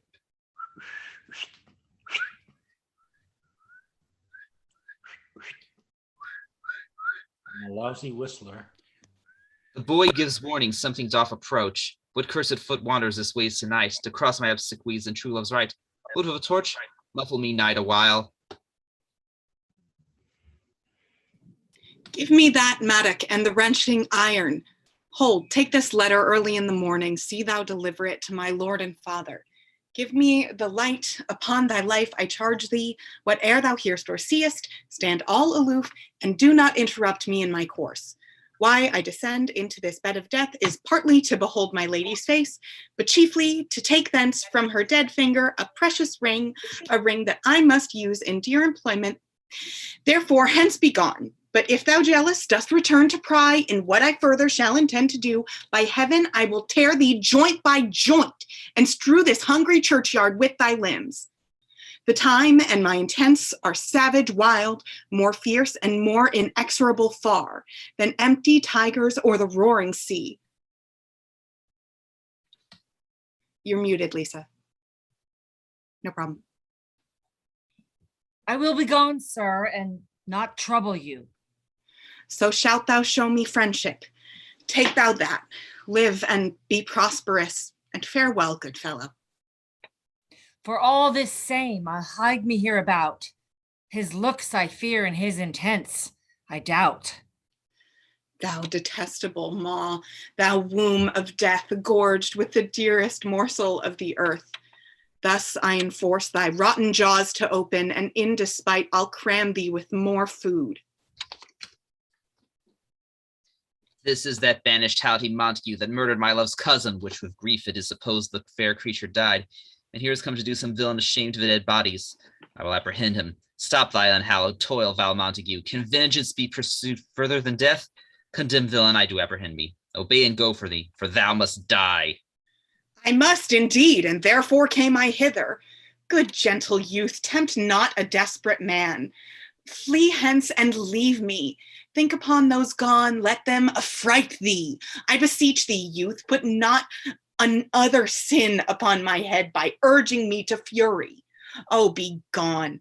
By heaven, I love thee better than myself, for I come hither armed against myself. Stay not, be gone, live, and hereafter say a madman's mercy bid thee run away.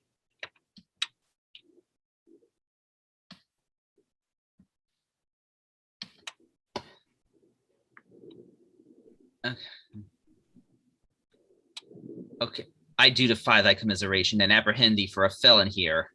Wilt thou provoke me? Then have at thee, boy! Oh, Lord, they fight! I will go call the watch. Oh, I am slain. If thou be merciful, open the tomb, lay me with Juliet. In faith I will. Let me peruse this face. Mercutio's kinsman, noble County Paris. What said my man when my besotted soul did not attend him as we rode? I think he told me Paris should have married Juliet. Said he not so? Or did I dream it so? Or am I mad hearing him talk of Juliet to think it was so? Oh, give me thy hand, one writ with me in sorrow's misfortune's book. I'll bury thee in a triumphant grave. A grave, oh no, a lantern, slaughtered youth. For here lies Juliet, and her beauty makes this vault a feasting presence full of light. Death, lie thou there by a dead man interred. How oft when men are at the point of death have they been merry, which their keepers call a lightning before death. Oh, how may I call this a lightning? Oh, my love, my wife, death that hath sucked the honey of thy breath hath had no power yet upon thy beauty. Thou art not conquered. Beauty's ensign yet is crimson in thy lips and in thy cheeks, and death's pale flag is not advanced there. Tybalt, liest thou there in thy bloody sheet? Oh, what more favor can I do to thee than with that hand that cut thy youth in twain, to sunder his that was thy enemy? Forgive me, cousin. Dear Juliet, why art thou yet so fair? I will believe, shall I believe, that unsubstantial death is amorous, and that the lean abhorred monster keeps thee here in dark to be his paramour? For fear of that, I still will stay with thee, and never from this palace of dim night depart again. Come, lie thou in my arms. Here's to thy health where'er thou tumblest in. O true apothecary, thy drugs are quick. Thus, with a kiss, depart again here. Here will I remain, with worms that are thy chambermaids.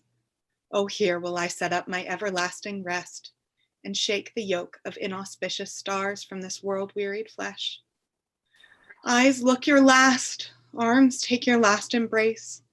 And lips, O you, the doors of breath, seal with a righteous kiss, a dateless bargain to engrossing death. Come, bitter conduct, come, unsavory guide, thou desperate pilot, now at once run on the dashing rocks, thy seasick, weary bark. Here's to my love.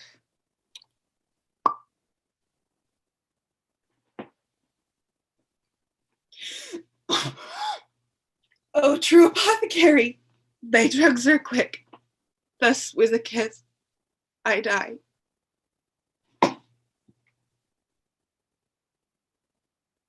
St. Francis be my speed. Oh, how oft tonight have my old feet stumbled at graves. Who's there? Here's one, a friend, and one that knows you well. Blessed be upon thee. Tell me, my friend, what torch is yon that vainly lends its light to Grubb's eyeless skulls? As I discern it burneth in the Capitol's monument. It doth so holy, sir. And there's my master, one that you love. Who is it?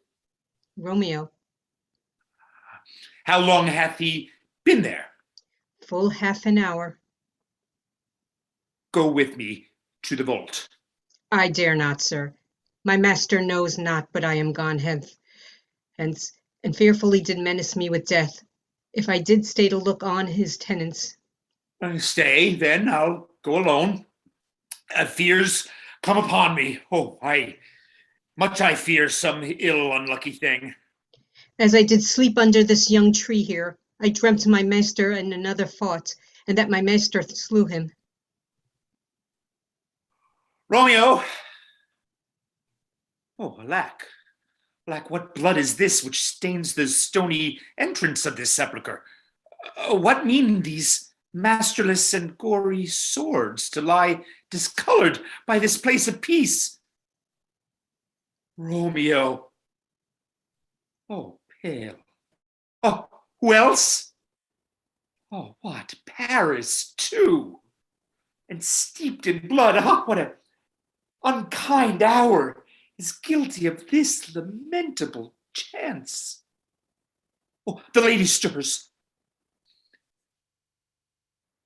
Oh, uncomfortable Friar, where's my lord? I do remember well where I should be, and there I am. Where is my Romeo? Oh, I hear some noise, lady. Come from that nest of death, contagion, and unnatural sleep. A greater power than we can contradict hath thwarted our intents. Come away. Thy husband in thy bosom lies there dead. And Paris too. Come, I'll dispose of thee among a sisterhood of holy nuns. Stay not to question, for the watch is coming. Go, good Juliet. I dare stay no longer. Go get thee hence, for I will not away. What's here? A cup close to my true love's hand. Poison I see hath been his timeless end. Oh, churl, drink all, and left no friendly drop to help me after. I will kiss thy lips, haply some poison yet doth hang on them to make me die with a restorative. Thy lips are warm. Lead boy, which way? Yea, noise? Then I'll be brief. Oh, happy dagger, 'tis in thy sheath. There rust and let me die.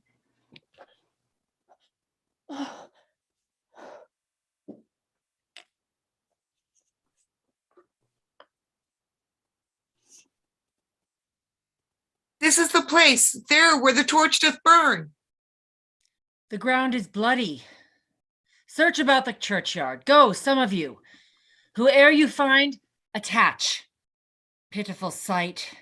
Here lies the county slain, and Juliet, bleeding, warm and newly dead. Who here hath lain these 2 days buried? Go tell the prince. Run to the Capulets. Raise up the Montagues. Some others search. We see the ground whereon those woes do lie. But the true ground of all these piteous woes we cannot without circumstance descry. Here's Romeo's man. We found him in the churchyard. Hold him in safety till the prince come hither.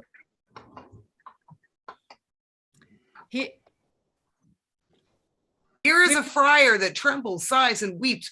We took this mattock and this spade from him as he was coming from this churchyard side. Great suspicion. Stay the friar too.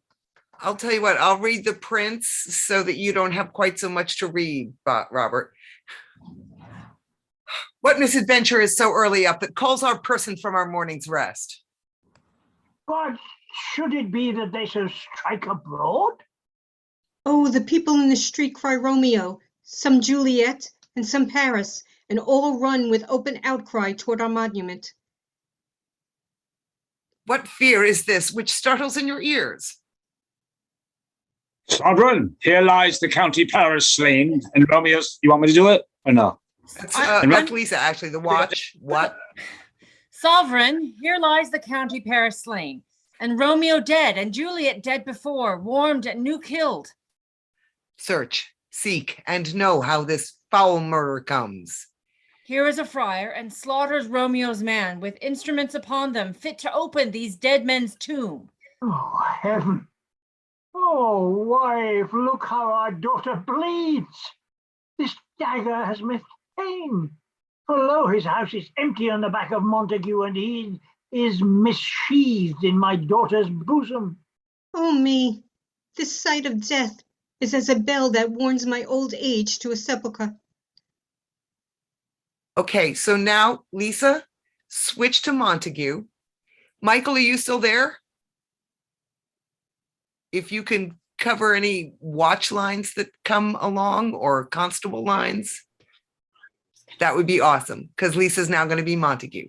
All right, hold on. Let me get back to where we were. Hold on. I'm sorry. We're at page 140. No problemo. Go for it. 140. Go on. Yes. I'm the watchman. Go ahead. Ah, enter, come, Montague, for thou art early up to see thy son and heir now early down. Alas, my liege, my wife is dead tonight.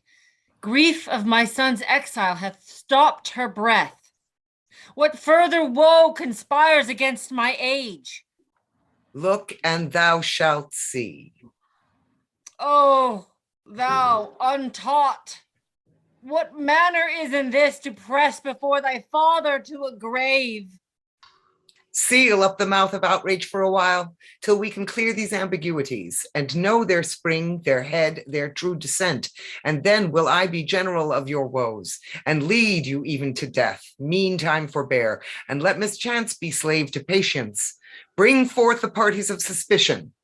I am the greatest, able to do least, yet most suspected, as the time and place doth make me, of this direful murder. And here I stand both to impeach and purge myself condemned and myself excused. Then say at once what thou dost know in this. I will be brief, for my short date of breath is not so long as is a tedious tale. Yet Romeo, there dead, was husband to that Juliet, and she there dead, that's Romeo's faithful wife. I married them, and their stolen marriage day was Tybalt's doomsday, whose untimely death banished the new-made bridegroom from this city, for whom, and not for Tybalt, Juliet pined. You, to remove that siege of grief from her, betrothed and would have married her perforce to County Paris. Then comes she to me, and with wild looks bid me devise some means to rid her from this second marriage, or in myself she would dare kill herself. Then I gave her, so tutored by my art, a sleeping potion, which so took effect as I intended, for it wrought on her the form of death. Meantime, I writ to Romeo that he should hither come in this dire night to help her, take her from this far grave, being the time the poison's force should cease. But he, which bore my letter, Friar John, was strayed by accident, and yesternight returned my letter back. Then, all alone, at the prefixed hour of her waking, came I to take her from her kindred's fault, meaning to keep her closely at myself, till I conveniently should send to Romeo. But when I came, some minute ere the time of her waking, here untimely lay the noble Paris, and true Romeo, dead. She wakes, and I entreated her, come forth, and bear this work of heaven with patience. But then a noise did scare me from the tomb, and she, too desperate, would not go with me, but, as it seems, did violence on herself. All this I know, and to the marriage the nurse is privy. And if aught in this miscarried by my fault, let my old life be sacrificed some hour before the time unto the rigor of severest law. We still have known thee for a holy man. Where's Romeo's man? What can he say to this? Let's see.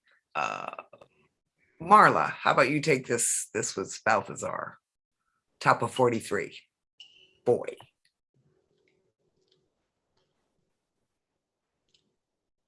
I brought my master news of Juliet's death, and then in post he came from Mantua to the same place, to the same monument. This letter he early bid me his father, and threatened me with death, going in the vault, if I departed not and left him there. Give me the letter, I will look on it. Where's the county's page that raised the watch? Sirrah, what made your master in this place? I believe that was Anton? No, that's me. No, that was you, that was you, Ken. Sorry. He came with flowers to strew his lady's grave and bid me stand aloof, and so I did. Anon comes one with light to ope the tomb, and by my master drew on him, and then I ran away to call the watch. Ah, this letter doth make good the friar's words, their course of love, the tidings of her death. And here he writes that he did buy a poison of a poor apothecary, and therewithal came to this vault to die and lie with Juliet. Where be these enemies? Capulet, Montague. See what a scourge is laid upon your hate, that heaven finds means to kill your joys with love, and I, for winking at your discords too, have lost a brace of kinsmen. All are punished. Brother Montague, give me thy hand. This is my daughter's jointure, for no more can I demand. I can give thee more, for I will raise her a statue in pure gold, that whilst Verona by that name is known, there shall no figure at that rate be set as that of true Romeo, and of true and faithful Juliet. As rich shall Romeo by his lady lie, poor sacrifices of our enmity. A glooming peace this morning with it brings. The sun for sorrow will not show his head. Go hence to have more talk of these sad things. Some shall be pardoned and some punished, for never was a story of more woe than this of Juliet and her Romeo.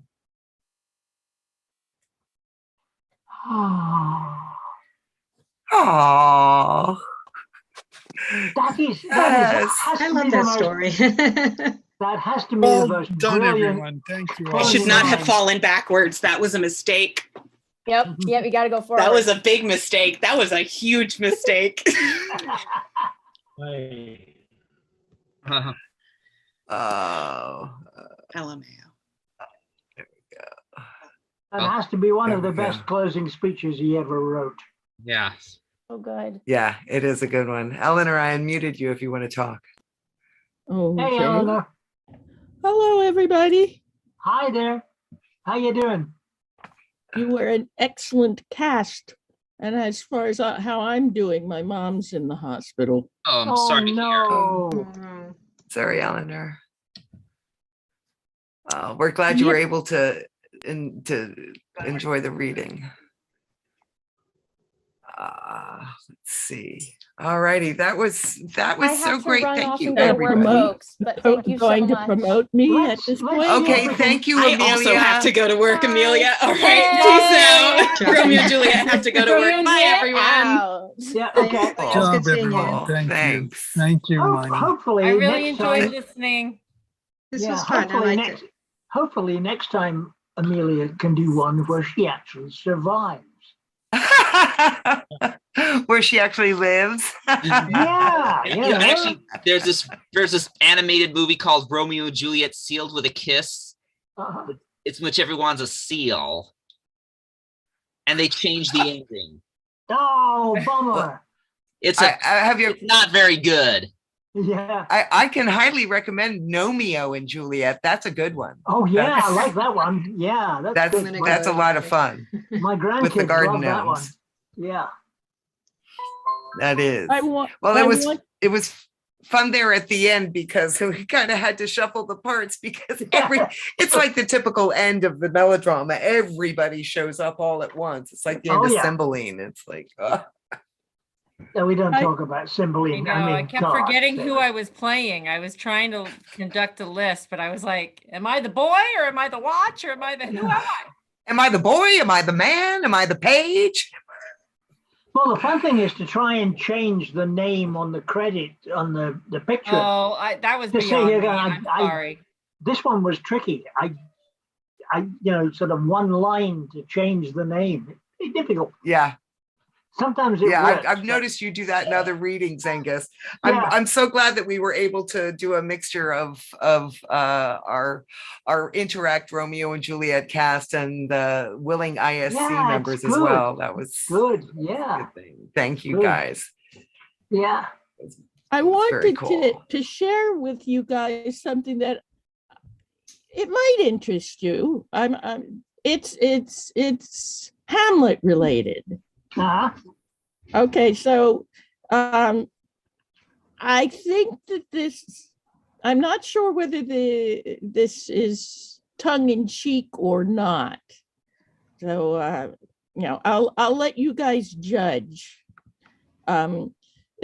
There's a book called Hamlet the First Quarto by William Percy, and it says the censored satirical or bad version of the quote Shakespeare unquote classic that features a homosexual affair between Hamlet and Horatio and Ophelia's deflowering to feign heterosexual normalcy.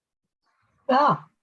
It says the standard summary describes it as a tragedy about a mad or tormented prince who follows the solicitation of the ghost of his assassinated father to revenge murder his incestuous and homicidal uncle Claudius.